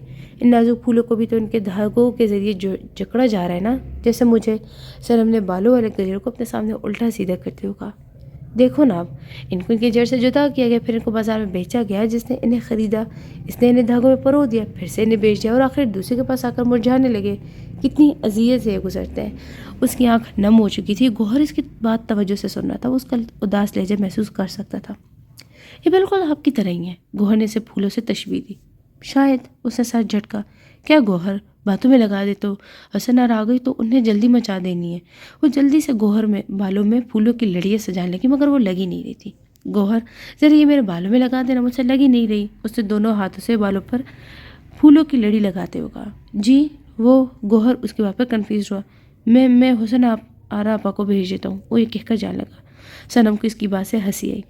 چندہ ٹھیک کہتی، تم نے تو لڑکی کو بھی پیچھے چھوڑ دیا ہے۔ گوہر نے اپنے پیچھے یہ جملہ سنا، ہلکی سی مسکراہٹ اس کے لبوں پر نمودار ہوئی۔ وہ دروازے سے باہر نکل گیا۔ جھلا کوئی اس معمول میں رہ کر بھی معصوم ہو سکتا ہے۔ اس نے خود سے کہا۔ اس کی سوچوں کی ڈور لمبی ہونے لگی کہ حسن آرا چلی آئی۔ صنم ابھی تک تمہیں یہ لگان نہیں آیا؟ حسن آرا نے مصنوعی غصے سے کہا۔ اس لیے کہ آپ سے لگوانے کو میرا من کرتا ہے، اس لیے خود سے نہیں لگا پاتی۔ اس نے ہنس کر کہا۔ شیطان! انہوں نے ایک ہلکی سی چپت اس کے سر پر رسی کی۔ چلو آجو، سب تمہارے انتظار کر رہے ہیں۔ اٹھ کر ان کے ساتھ ہی چل دی۔ وہ دونوں ہال میں داخل ہوئی تھی، دوسرے راستے سے باریک جالے کے پردے کے پیچھے آئی۔ گوہر تم اب یہاں کیا کر رہے ہو؟ اس نے آہستہ آواز میں ناگواری سے یہاں پر زور دیتے ہوئے بولا۔ اسے میں نے ادھر رکنے کو کہا ہے، اب سے یہ تمہارا چھوٹا باڈی گارڈ ہے۔ اس واقعے کی بات سے میں نے سوچا گوہر ہی تمہارا محافظ بن سکتا ہے۔ حسن آرا نے ہنس کر کہا۔ صنم اس کی بات پر مسکرا دی تھی۔ اس نے ایک نظر گوہر کو دیکھا، پھر اپنی نشست پر جا کر بیٹھ چکی تھی۔ اس نے اپنی آواز کے سر بکھیرنے شروع کر دیے تھے۔ واہ واہ واہ! ہر طرف سے داد مل رہی تھی۔ داد وصول کر کے وہ جس خاموشی سے آئی تھی، اسی خاموشی سے اٹھ کر ریشم کے باریک پردے کے دوسری جانب سے اپنے کمرے کی طرف بڑھ چکی تھی۔ گوہر بھی اس کے پیچھے ہی چل دیا تھا۔ اس کے کمرے میں جانے تک اس کے پیچھے ہی رہا۔ جب وہ اپنے کمرے میں داخل ہو گئی تو وہ بھی واپس پلٹ آیا تھا۔ بابا اب ضد مت کریں، میں آپ کو کہیں نہیں جانے دوں گا۔ بیٹا بہت دن آپ کے پاس رہ لی، مجھے اب جانے کی اجازت دیں۔ مہمان 3 دن کا ہوتا ہے، اس کے بعد زحمت بن جاتا ہے، انہوں نے مسکرا کر کہا۔ اذلان نے دیکھا ان کے مسکراہٹ میں ایک اداسی تھی۔ آپ مجھے بیٹا بھی کہہ رہے اور میری بات بھی نہیں مان رہے۔ آپ میرے لیے زحمت نہیں ہے، میں دل سے یہ چاہتا ہوں کہ آپ میرے پاس رہیں۔ آپ کو نہیں پتا آپ کو ٹھکانا کھائے تو پھر آپ میرے ساتھ کیوں نہیں رہ سکتے؟ بیٹا میری وجہ سے آپ کو پریشانی نہ ہو اس لیے کہہ رہا ہوں۔ بابا مجھے کیوں پریشانی ہوگی، بلکہ مجھے تو اچھا لگ رہا ہے کہ آپ کا میرے پاس ہونا۔ پلیز مان جائیں۔ کیا ہو رہا ہے بھائی؟ بابا صاحب آئے۔ اذلان ان کے احترام میں کھڑا ہوا۔ میں نے کہہ رہا ہوں کہ ابھی ہمارے ساتھ ہی رہیں گے۔ اذلان دوبارہ سے حسن صاحب کے پاس بیٹھ گیا۔ اذلان بالکل ٹھیک ہے، آپ کو کہیں بھی جانے کی ضرورت نہیں ہے، آپ ادھر ہی رہیں۔ ارباز خان نے کہا۔ اس طرح مناسب نہیں لگتا، آپ مجھے اجازت ہے، میں کبھی کبھار آ جایا کروں گا۔ انہوں نے رسانیت سے کہا۔ آپ جائیں گے کہاں؟ اور ویسے ہی مجھے لگتا ہے کہ آپ صحیح جگہ پہنچے۔ آپ کی یہاں بہت ضرورت ہے، ہم سب چاہتے ہیں کہ آپ یہاں رہیں، یہاں کی مسجد کے امام بنے، یہاں کے لوگوں کو آپ کی بہت ضرورت ہے۔ آپ ایک ہفتے سے آ رہے ہیں اور آپ نے دیکھ بھی لیا ہوگا کہ یہاں پر تعلیم کا کوئی رجحان نہیں ہے۔ اگر لوگ دینی علوم کی طرف متوجہ ہو جائیں تو یہ بھی ہمارے لیے بہت بڑی بات ہے۔ اس گاؤں میں مساجد ہیں مگر ان کو بسانے کے لیے ہمیں ایک رہبر کی ضرورت ہے۔ جیسا کہ آپ نے بتایا کہ آپ پہلے بھی ایک مسجد کے امام رہ چکے ہیں، تو آپ ان معاملات کے بارے میں اچھے سے جانتے ہوں گے۔ حسن صاحب کچھ سوچتے ہوئے بولے۔ ٹھیک ہے، مجھے اب یہاں رہنے میں کوئی مسئلہ نہیں ہے۔ اگر اللہ نے مجھے اس کام کے لیے چنا ہے تو میرے لیے یہ سعادت کی بات ہوگی کہ میں لوگوں کو قرآن کی تعلیم دے سکوں۔ یہ ہوئی نا بات۔ اذان کے یہاں رہنے کے فیصلے سے بہت خوش ہوا۔ حسن صاحب اور عباس صاحب اس کو دیکھ کر مسکرا دیے تھے۔ ایک اور بات، میں مسجد میں ہی قیام کیا کروں گا۔ حسن صاحب نے کہا۔ ہاں ٹھیک ہے، جیسا آپ بہتر سمجھے، ہمارے لیے آپ کو یہاں رہنے کے لیے مان جانی بہت ہے۔ ارباز خان نے کہا۔ یہ ٹھیک ہے، پر بابا آپ پرانی حوالے میں رہیں گے، مسجد سے تھوڑے فاصلے پر ہی تو ہے، آپ وہاں کے رہ سکتے ہیں، آپ کو میرے علاوہ کوئی پریشان نہیں کر سکے گا۔ اذان نے شرارت سے کہا۔ بہت چالاک ہو۔ ارباز خان ہنس کر بولے تو حسن صاحب بھی بند ہوٹے سے مسکرا دیے۔ ارباز صاحب انہیں اپنے گاؤں کے مسائل کے بارے میں بتانے لگے۔ گاڑی اپنی منزل کی طرف رواں تھی۔ وہ اپنے خیالوں میں کھو گئی، اپنے بابا کے بارے میں سوچ رہی تھی۔ اس کا دل کر رہا تھا اڑ کر اپنے بابا کے پاس چلی جائے اور ان کے سینے سے لگ کر خوب اڑے۔ کاش میں بھی اس دن بابا کے ساتھ کلینک کے اندر چلی جاتی تو یہ سب کچھ نہ ہوتا۔ میں کیوں اکیلی سڑک پر کھڑی ہو چکی تھی؟ کاش میں بیمار نہ ہوئی تو نہ بابا پریشان ہو کر مجھے دوا کے لاتے۔ کتنے ہی کاش اس کا راستہ روکے کھڑے تھے، مگر جو ہونا ہوتا تھا وہ ہو گزرتا تھا۔ گاڑی ایک جھٹکے سے رکی تھی تو وہ بھی خیالوں کی دنیا سے باہر نکل آئی۔ ڈرائیور کا فون بجا تو فون لے کر گاڑی سے باہر نکلا۔ ہاں تھوڑا صبر کرو، ابھی اس نے مجھ پر اعتبار کرنا شروع کیا ہے، ابھی اس کو مجھ پر بھروسہ اور پختہ ہونے دو، پھر اس کو مات دینے میں مزہ آئے گا۔ کرتا ہوں، ابھی مجھے اس کے خاص کام سے جانا ہے، بعد میں بات کرتا ہوں۔ دوسری طرف سے پتہ نہیں کیا کہا گیا مگر اس نے جلدی میں بات کو ختم کر دیا تھا۔ دوسری طرف سے کچھ پوچھا گیا۔ ایک لڑکی کو اس کے گھر چھوڑنے جا رہا ہوں۔ ارے وہ ایسا نہیں ہے، اس کی نگرانی کے لیے خاص عورت کو رکھا ہوا تھا، 2 دن سے پھر گھر پر ہی تھی۔ آج ہی وہ دبئی سے لوٹا ہے، ابھی اس کو 2 گھنٹے بھی نہیں ہوئے، اس نے اس کو چھوڑ دیا اپنی بھوڑی بہن کا بدلہ لینے کے لیے، کسی اور کو اٹھا کر لے آئے۔ اب چھوڑنے جا رہا ہوں۔ تمہیں سوچ سے بھی زیادہ گھٹیا ہے، اسے دوسری طرف کے بندے کی بات سن کر کہکا لگا کر کہا۔ چل میں بعد میں بات کرتا ہوں، بھی صبر رکھ، اس دفعہ اس کو گھاؤ ملے گا یاد رکھے گا۔ اس نے اگلے بندے کی بات سن کر فون بند کر دیا تھا۔ گاڑی میں بیٹھ کر اس لڑکی کے گھر کی طرف چل دیا۔ سلام بڑی اماں۔ سلام چھوٹی اماں، جیتے رہو، کیسے ہے میرا بچہ؟ انہوں نے باری باری اس کے سر پر ہاتھ پھیر کر پوچھا۔ آپ لوگ کی دعائیں ہیں اماں۔ وہ دالان میں بچھی چارپائی پر ان کے ساتھ ہی براجمان ہو چکا تھا۔ رحمتیں اور رحمتیں؟ جی سردارنی۔ وہ 2 منٹ میں حاضر تھی۔ جو سردار کے لیے کچھ چائے پانی کا بندوبست کر۔ ملازموں سے کہنے کے بعد وہ دوبارہ اذلان کی طرف متوجہ ہو کر بولی۔ آج کتنے عرصے بعد آیا ہے اس حویلی میں، ورنہ تو نے آغا جان کے ہوتے ہوئے ادھر پاؤں بھی نہیں دھرا تھا۔ تیری ناراضگی ان سے تھی، وہ چلے گئے اس دنیا سے، اب تو اپنی ناراضگی کو ختم کر دے۔ تیرا صرف بسمت سے تو رشتہ نہیں، ہم بھی تیرے کچھ لگتے ہیں۔ بسمت کے نام پر اذلان کے چہرے کے تاثرات میں تھوڑی سی تبدیلی آئی۔ ایک وہ ہے جو سب کچھ چھوڑ کر شہر میں جا بسے، اسے کوئی پرواہ نہیں کہ ہم کس حال میں ہیں۔ بڑی اماں اس کی بات کر کے رون لگی۔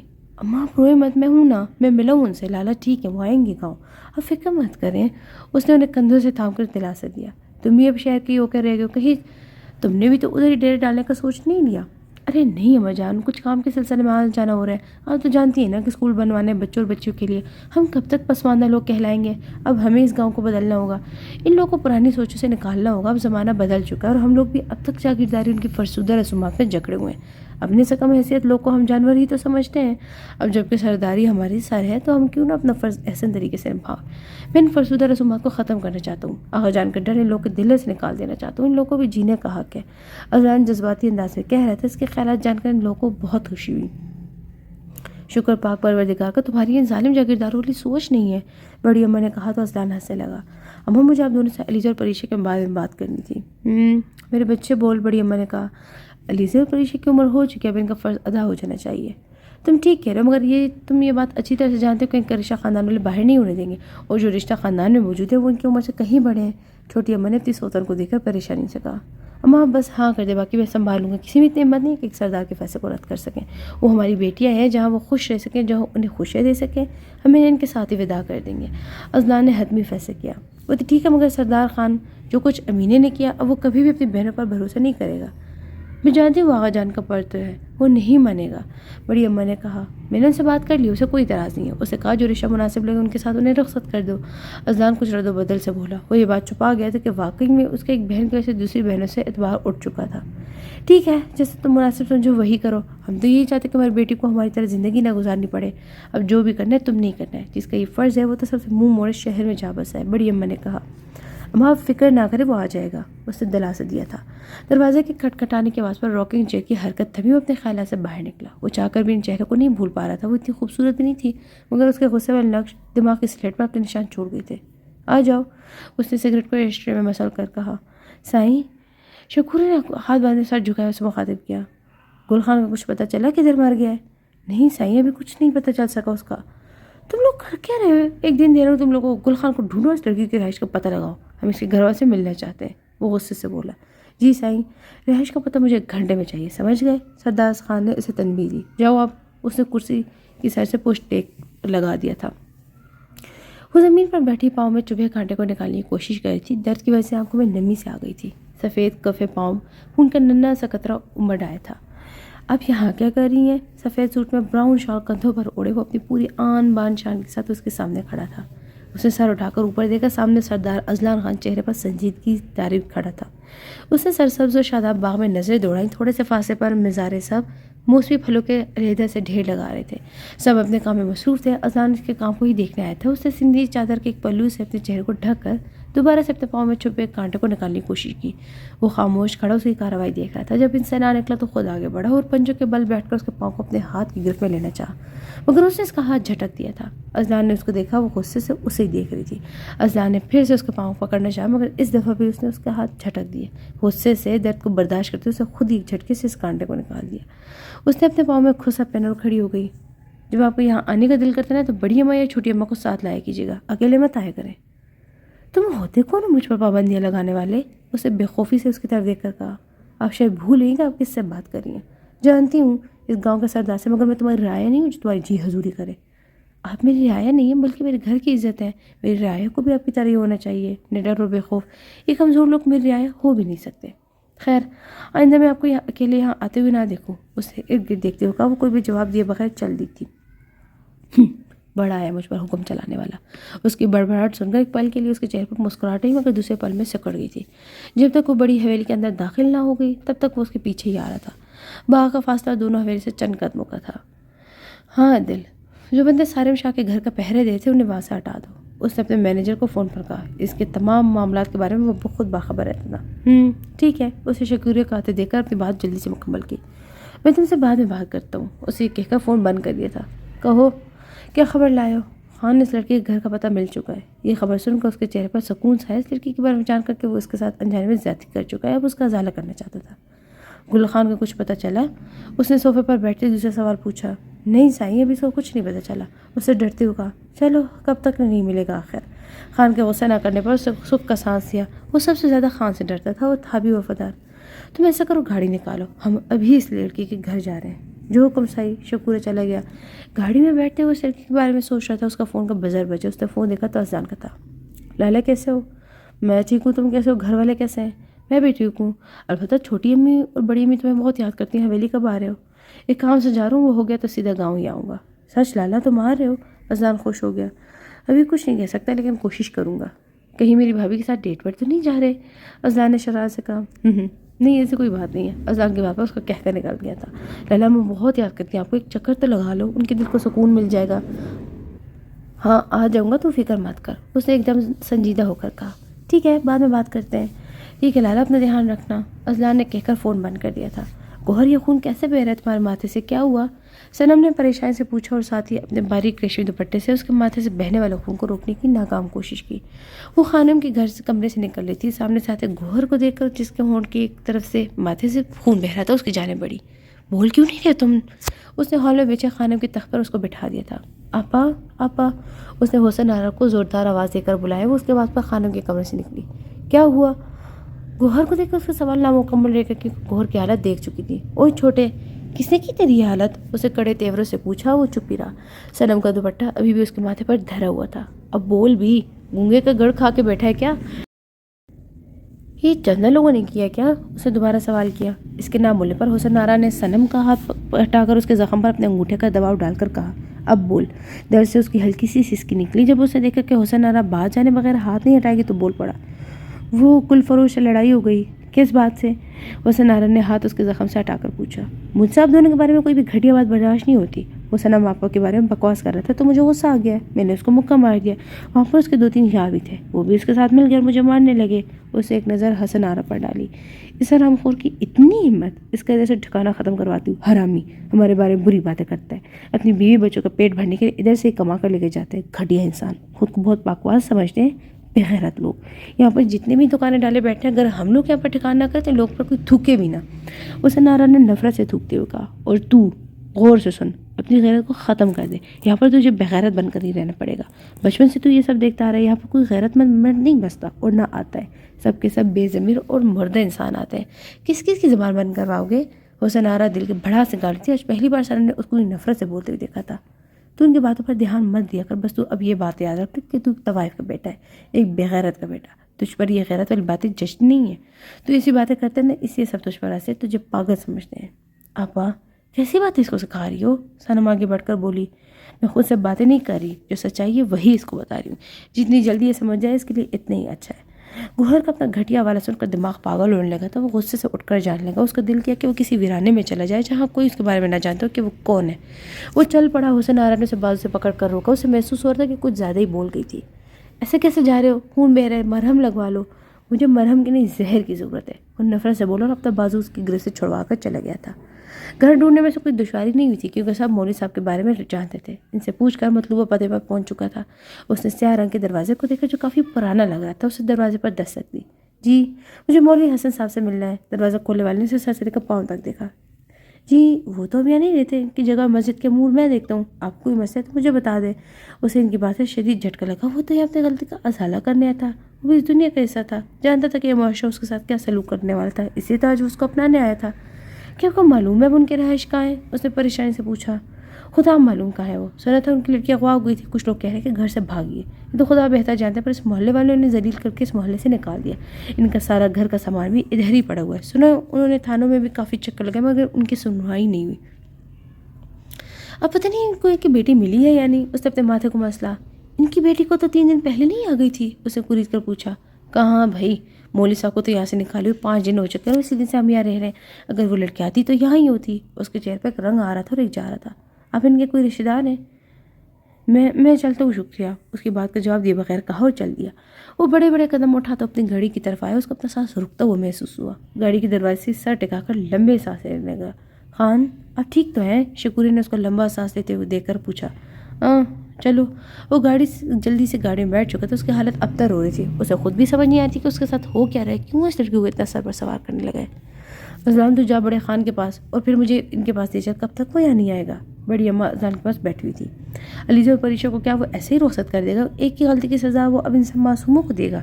اماں منہ دوپٹے سے ڈھانپ کر رونے لگی۔ اماں پلیز روئے مت، میں ہوں نا، میں لالے کے پاس جاؤں گا، آپ پریشان مت ہو، میں انہیں لاؤں گا اپنے ساتھ، وہ علیزہ اور پریشا کو خود رخصت کریں گے، آپ یقین رکھیں۔ اس نے انہیں کندھے سے تھام کر دلاسا دیا۔ تو جائے گا نا اسے لینے؟ ہاں میں جاؤں گا، مگر کل ہی جاؤں گا، اسے اپنے ساتھ ہی لے آؤں گا۔ جیتا رہے، میں اب چلتی ہوں۔ اب تو آپ آئی ہیں، بیٹھ جائیں تھوڑی دیر کے لیے، اس نے انہیں بیٹھنے کو کہا۔ نہیں چلتی ہوں، بسمہ گھر پر اکیلی ہے، علیزہ اور پریشا تو صبح سے ہی ادھر ہی ڈھیرے ڈالے بیٹھی ہیں۔ میں ایک بات کہنا چاہتا ہوں۔ ہاں کہو۔ اب لڑکیوں کو اکیلے گھر سے باہر مت نکلنے دیا کریں، یا تو آپ خود ساتھ آ کر یا چھوٹی اماں کو ساتھ بھیج دیا کریں۔ اسے نپے تلے الفاظ میں بات کی۔ باقی تو کوئی بھی نہیں چاہتی باہر، بس بسمہ کوئی باغ میں جانے کا شوق ہوتا ہے، اب نہ باپ سر پر نہ بھائی، اسے قوت خانے سے باہر سانس لینے کو نکل پڑتی ہے، کیا پتہ کل کو اس قید خانے میں قید ہونا پڑے۔ میں بھی اس بات پہ زیادہ روک ٹوک نہیں کرتی، کرم جھلی ہے، صرف باغ تک کی تو جاتی ہے، چلو تھوڑا سا سکھ کا سانس تو لے لیتی ہے، خیر سمجھا دوں گی اسے بھی، انہوں نے اٹھتے ہوئے کہا۔ اذلان سر جھکا کہتا، دوسرے کا مسائل تو وہ حل کر دیتا، مگر خود وہ ایک گہرے بھنور میں پھنسا ہوا تھا۔ صنم ٹرے میں کھانا سجائے لمبی راہداری سے ہلکی سی روشنی سے گزرتی گوہر کے کوٹری نما کمرے کی طرف بڑھی۔ گوہر دوپہر کا نکلا وہ تھا، ابھی تک واپس نہیں آیا تھا، اسے اس کے بارے میں سوچ سوچ کر پریشانی ہوگی، اس نے زخموں پر پٹی لگوائی ہوگی یا نہیں، رات بہت ہو چکی تھی مگر وہ ابھی تک نہیں آیا تھا۔ اس نے یہی مناسب سمجھا کہ کھانا اس کے کمرے میں رکھا ہے، ورنہ ساری رات بھوکا ہی سوئے گا۔ حسن آرا کے علاوہ کون تھا جس کو خیال رکھتا؟ حسن آرا کی باتوں سے وہ اسے ناراض ہو کر جا چکا تھا، آج دوسری مرتبہ وہ اس کے کمرے میں آئی تھی۔ یہ کمرہ اس کے لیے ایک دفعہ محفوظ پناہ گاہ بنا تھا، اسے دروازے کٹکھٹانے کے لیے ہاتھ رکھا تو خود بخود ہی کھلتا چلا گیا۔ اسے سر اندر کر کے کمرے کا جائزہ لیا، کمرہ پیلے بلب کی روشنی سے پہلے ہی منور تھا۔ اس نے اندر جھانک کر دیکھا، گوہر کہیں نظر نہیں آیا۔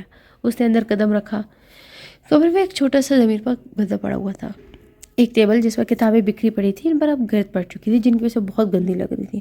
اس نے کھانا ٹیبل پر کتابوں کے پاس رکھ دیا تھا اور گھوم کر پورے روم کا جائزہ لینے لگی۔ دروازے کے ساتھ ایک کنٹی لگی ہوئی تھی جس پر اس کے شلوار قمیض لٹک رہے تھے۔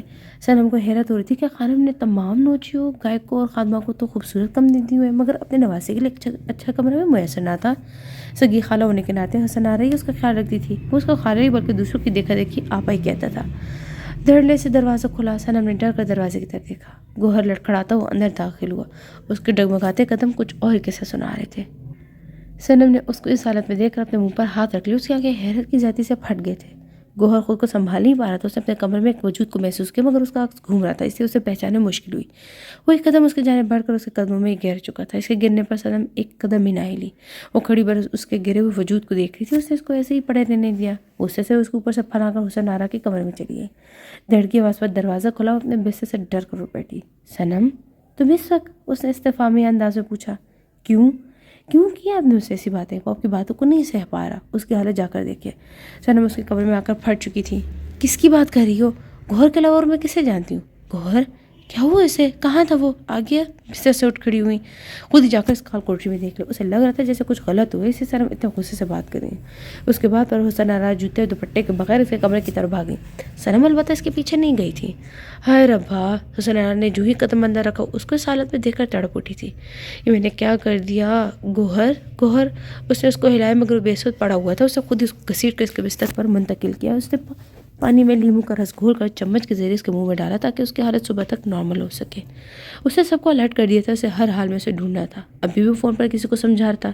شکور اس کے پاس مؤدب انداز میں کھڑا ہوتا، جب بھی کوئی خاص بات کرنی ہوتی تھی شکور بغیر اس کی گھوریوں کی پرواہ کیے سر جھکائے کھڑا رہتا، جس سے خان سمجھ جاتا تھا کہ ضرور کوئی خاص بات ہے۔ سائیں آپ کو ایک بری خبر دینی تھی۔ بولو۔ اس نے فون بند کرتے اس بولنے کی اجازت دی۔ سائیں گل خان جس گاڑی میں اس لڑکی کو چھوڑنے جا رہا تھا اس کا شدید قسم کا ایکسیڈنٹ ہو گیا ہے۔ گاڑی بہت بری حالت میں دوسرے شہر سڑک کے کنارے میں لی ہے۔ آس پاس کے لوگوں نے بتایا کہ اس کو فوری طور پر ہاسپٹل لے گئے تھے مگر راستے میں دم توڑ گیا۔ سردار خان کے سرپرست نے دھماکہ کیا۔ کیا بکواس کر رہے ہو؟ اس نے اسے کالر سے پکڑ کر جھنجھوڑا۔ سائیں میں نے خود ساری جانچ پڑتال کی، اس میں ایک رتی برابر بھی جھوٹ نہیں ہے، وہ لڑکی اس کے ساتھ تھی۔ سائیں وہ اکیلے ہی تھا، گاڑی میں وہ لڑکی کی موجودگی کوئی نام و نشان ہی نہیں ملا۔ سردار خان نے اسے ایک جھٹکے سے جوڑیا، خود پاس پڑے صوفے پر ڈھہ چکا تھا۔ اس نے اپنے بال ہاتھوں کی مٹھی میں جکڑ لیے۔ ہر طرف سے خسارہ اس کا نصیب بنا، کس کی وجہ سے؟ صرف اور صرف میری وجہ سے؟ ایک چھوٹی سی غلط فہمی کی وجہ سے۔ اب میں اسے کہاں ڈھونڈوں؟ سائیں ایک بات اور بتانی تھی۔ گل خان شمشاد خان کا بھانجا تھا، وہ آپ کے پاس ایک سازش کے تحت آیا تھا۔ حرام خور! اچھا ہوا خود ہی مر گیا ورنہ میرے ہاتھ ناپاک کرواتا، سردار خان نے نفرت سے کہا۔ شمشاد خان کو سبق سکھانا ہی پڑے گا۔ بہرام کا نمبر ملا؟ سردار خان نے شکوریہ کو کہا۔ جی سائیں۔ اس نے نمبر ملا کر اس کی جانب فون بڑھا دیا تھا۔ کیسا ہے جگر؟ بہرام خان کی شوق بھری آواز ہوئی۔ بہرام خان میری بات سن، اس نے اس کے سوال کو اگنور کر دیا۔ جگر خیریت؟ بہرام نے پریشانی سے پوچھا۔ نہیں، شمشاد خان کے موت کی خبر آج شام تک مجھے مل جانی چاہیے۔ مل جائے گی، اور کوئی حکم؟ نہیں، فی الحال تو اتنا ہی کر، باقی کام بعد میں بتاؤں گا۔ ٹھیک ہے، سمجھ، کام ہو جائے گا۔ سردار خان نے فون بند کر دیا تھا۔ اس کی ساری رات سوچوں میں کٹی تھی، اس کو ایک پل بھی چین نہیں آ رہا تھا۔ سوچتے سوچتے صبح کا آغاز ہو چکا تھا۔ آج گوہر اس کے کمرے میں پھول لے کر نہیں آیا تھا۔ وہ وجہ جانتی تھی۔ اس کے من میں آیا کہ ایک دفعہ وہ گوہر کے کمرے میں جائے، مگر وہ کچھ سوچ کر رک چکی تھی۔ آج اس کو کوئی کام نہیں تھا، فارغ ہی تھی۔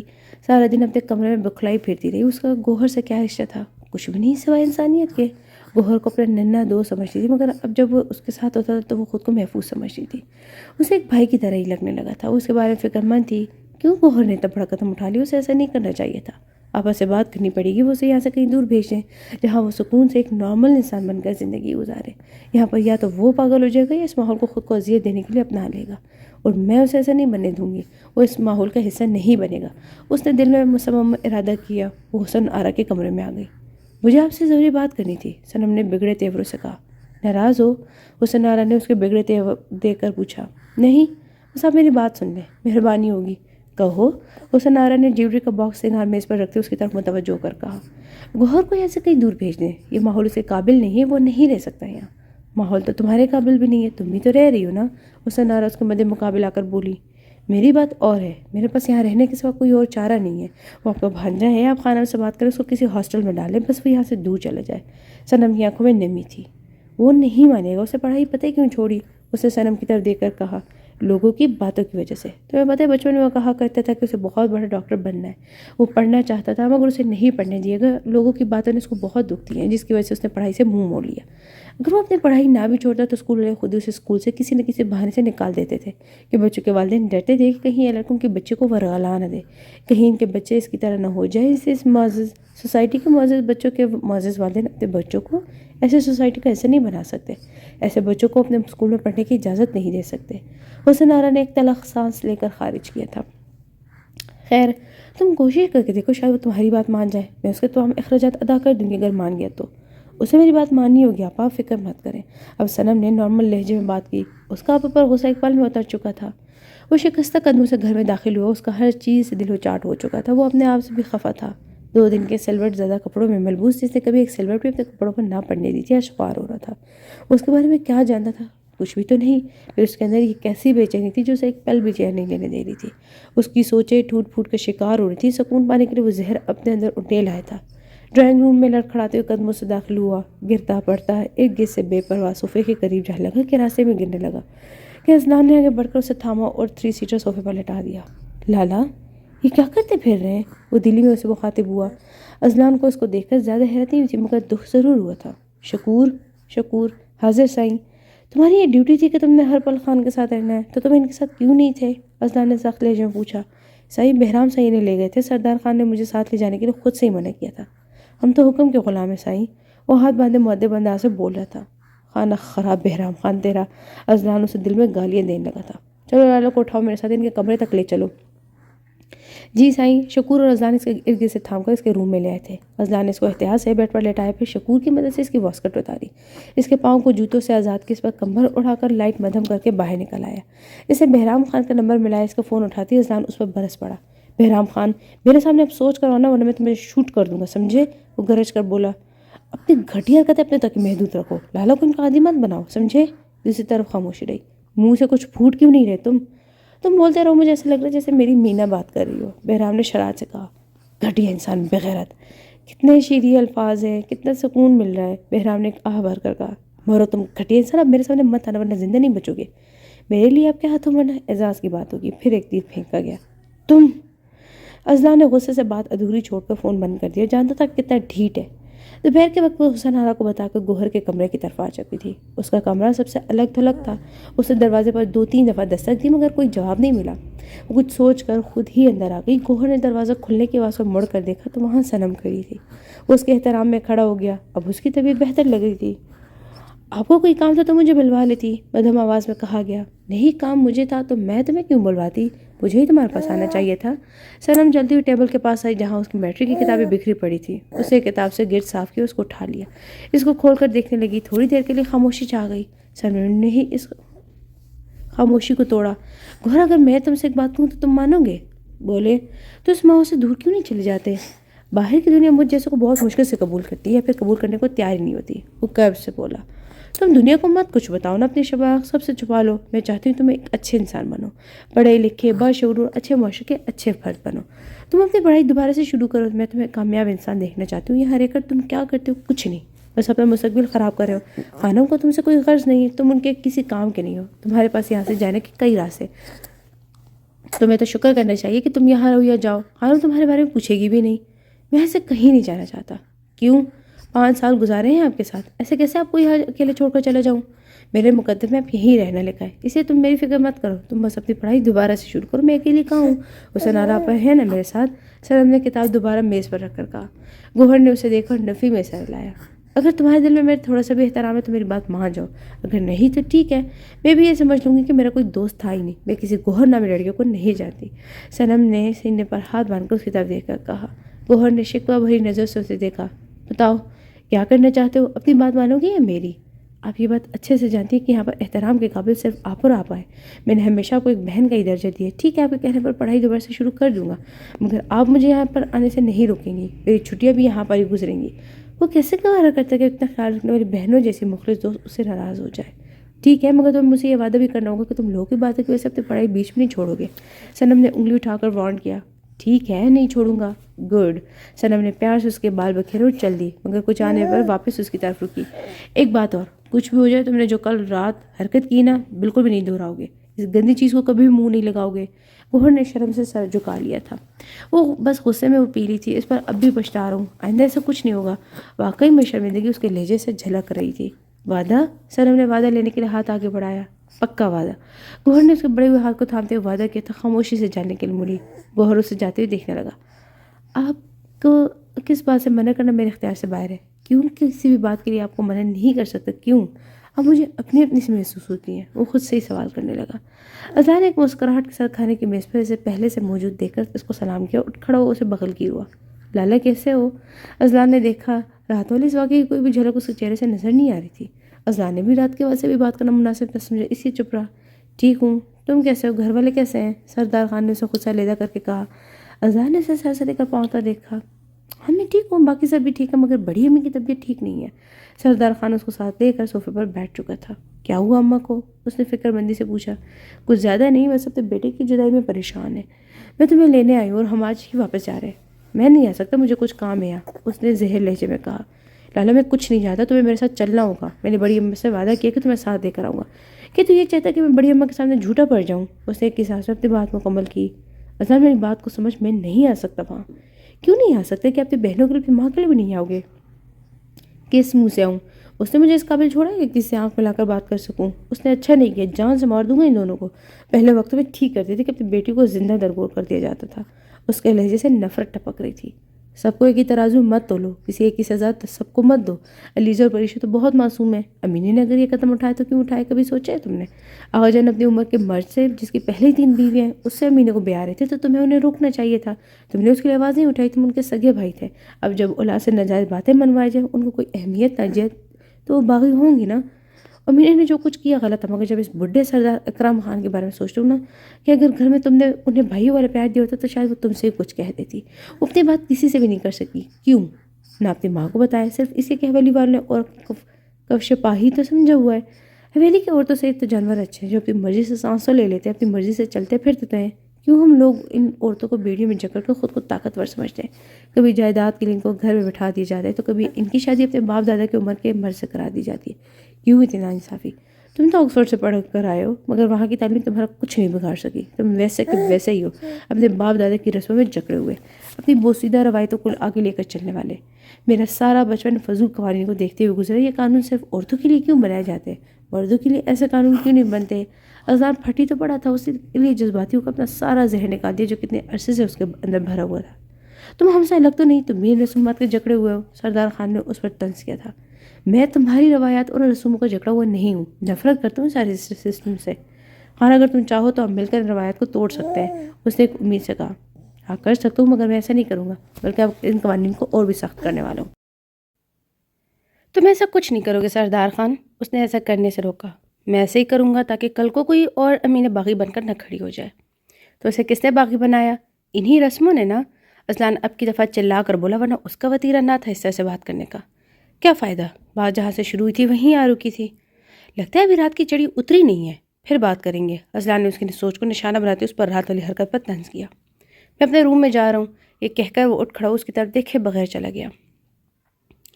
گوہر صنم کی بات مان گیا تھا۔ حسن آرا نے اس کی پڑھائی اور رہنے کے تمام انتظامات کروا دیے تھے۔ خانم کے سے کوئی سروکار نہیں تھا کہ وہ یہاں رہے یا کہیں اور جائے۔ اسے نئے سرے سے اپنی پڑھائی کا آغاز کیا۔ کلاس میں سب سے بڑا اسٹوڈنٹ تھا، کچھ اس کو چڑھاتے تھے مگر وہ خاموشی اختیار کیے رکھتے، اس میں اسی کی بھلائی تھی۔ انہی باتوں کے پیش نظر اس نے ایک سال میں 2 کلاسز کرنے کا سوچا۔ وہ لائق اور فتین ذہین رکھتا تھا، اپنی منزل کو پانا تھا، اسے صنم کا خواب پورا کرنا تھا۔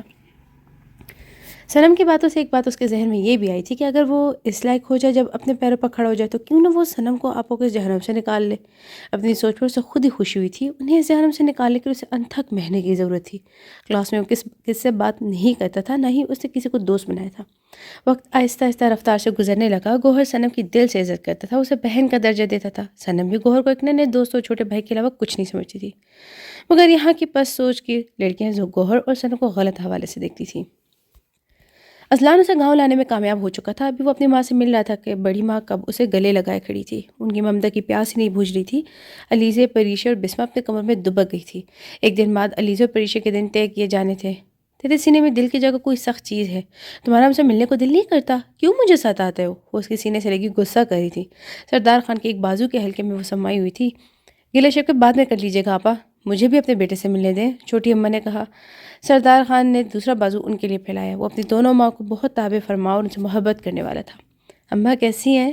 سونے رب کا کرم ہے، تم کافی کمزور لگ رہے ہو، انہوں نے اس کے چہرے کی طرف دیکھ کر کہا۔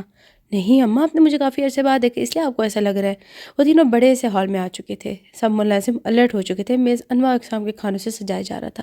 آج کتنے عرصے بعد سردار خان نے حویلی میں قدم رکھا تھا، سب خوش بھی تھے اور خوفزدہ بھی۔ جا، تیرا کمرہ تیار ہے، نہا دھو لے، تھکاوٹ اتر جائے گی، پھر کھانا کھاتے ہیں۔ آج میں نے خود اپنے ہاتھوں سے تیرے لیے تیری من پسند کے کھانے بنائے۔ بڑی اماں نے پیار سے اس کے سر پر ہاتھ پھیرتے ہوئے کہا۔ ٹھیک ہے، میں تھوڑی دیر تک آتا ہوں، اب چاچا کی فیملی کو بلوا لیں، سردار خان نے کہا۔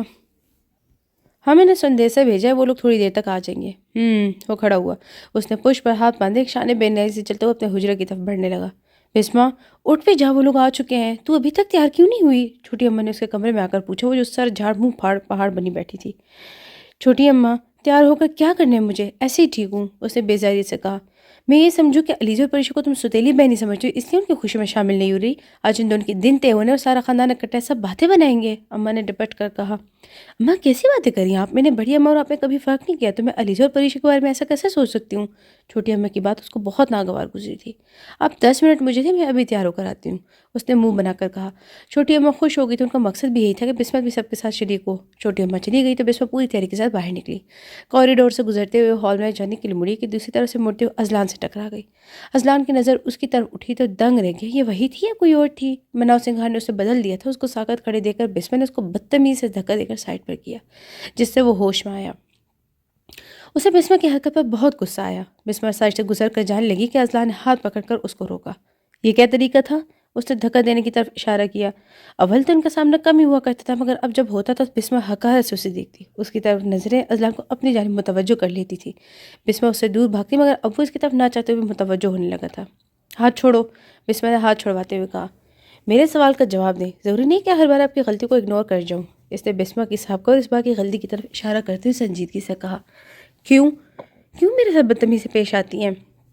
بسمہ کا ہاتھ ہنوز اس کی سخت گرفت میں تھا، جسے وہ دوسرے ہاتھ سے چھڑوانے کی بھرپور کوشش کر رہی تھی۔ اب چپ کیوں ہے؟ جواب دیں، اس نے اس کو خاموش رہنے پر کہا۔ تمہارے سوالوں کے جواب دینے کی پابند نہیں ہوں، میں اپنی مرضی کی مالک ہوں، اس نے نڈر انداز میں اسے دیکھ کر کہا اور پھر سے اپنے ہاتھ کو چھڑوانے کی طرف متوجہ ہو گئی۔ اذلان نے اس کا ہاتھ چھوڑا، اسے دونوں بازو سے پکڑ کر اسے دیوار کے ساتھ لگا دیا۔ سخت انداز میں اپنا چہرہ اس کے چہرے کے نزدیک لا کر بولا، ہر بات کے لیے آپ میری پابند ہیں، یہاں تک کہ سانس لینے کے لیے بھی۔ اس کی سانسیں بسمہ اپنے چہرے پر محسوس کرتی۔ بسمہ نے اس کی طرف دیکھو، اس کی آنکھیں سرخ ہو رہی تھیں۔ چھوڑو مجھے جانے دو، بسمہ نے منہ دوسری طرف پھیر کر کہا۔ بسمہ کا اذلان کے پاس آنے کی وجہ سے چہرہ سرخ ہو چکا تھا، ماتھے پر ننھے قطرے امڑ آئے تھے۔ ایسے کیسے جانے دوں؟ سرگوشی سے بولا۔ وہ ابھی بھی اس کی گرفت میں تھی، وہ اس کی حالت سے لطف لینے لگا تھا۔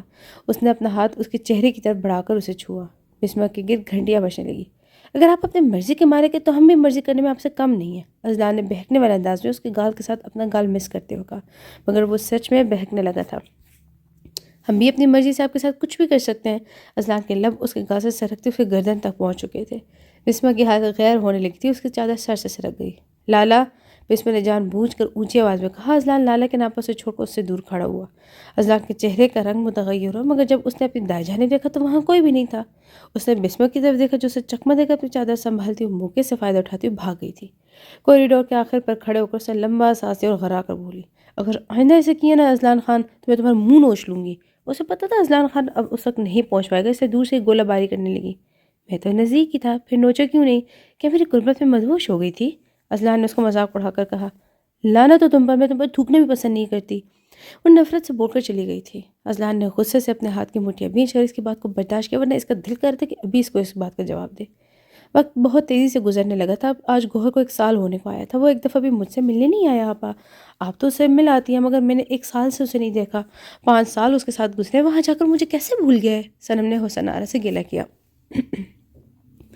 وہ تجھے کب بھولا ہے؟ میں نے اسے کہا تھا اس دفعہ میرے ساتھ چل، مگر منع کر گیا۔ اس نے کہا تم نہیں منع کیا تھا کہ ہم مت آنا، بس چھٹیوں میں آ جایا کرنا۔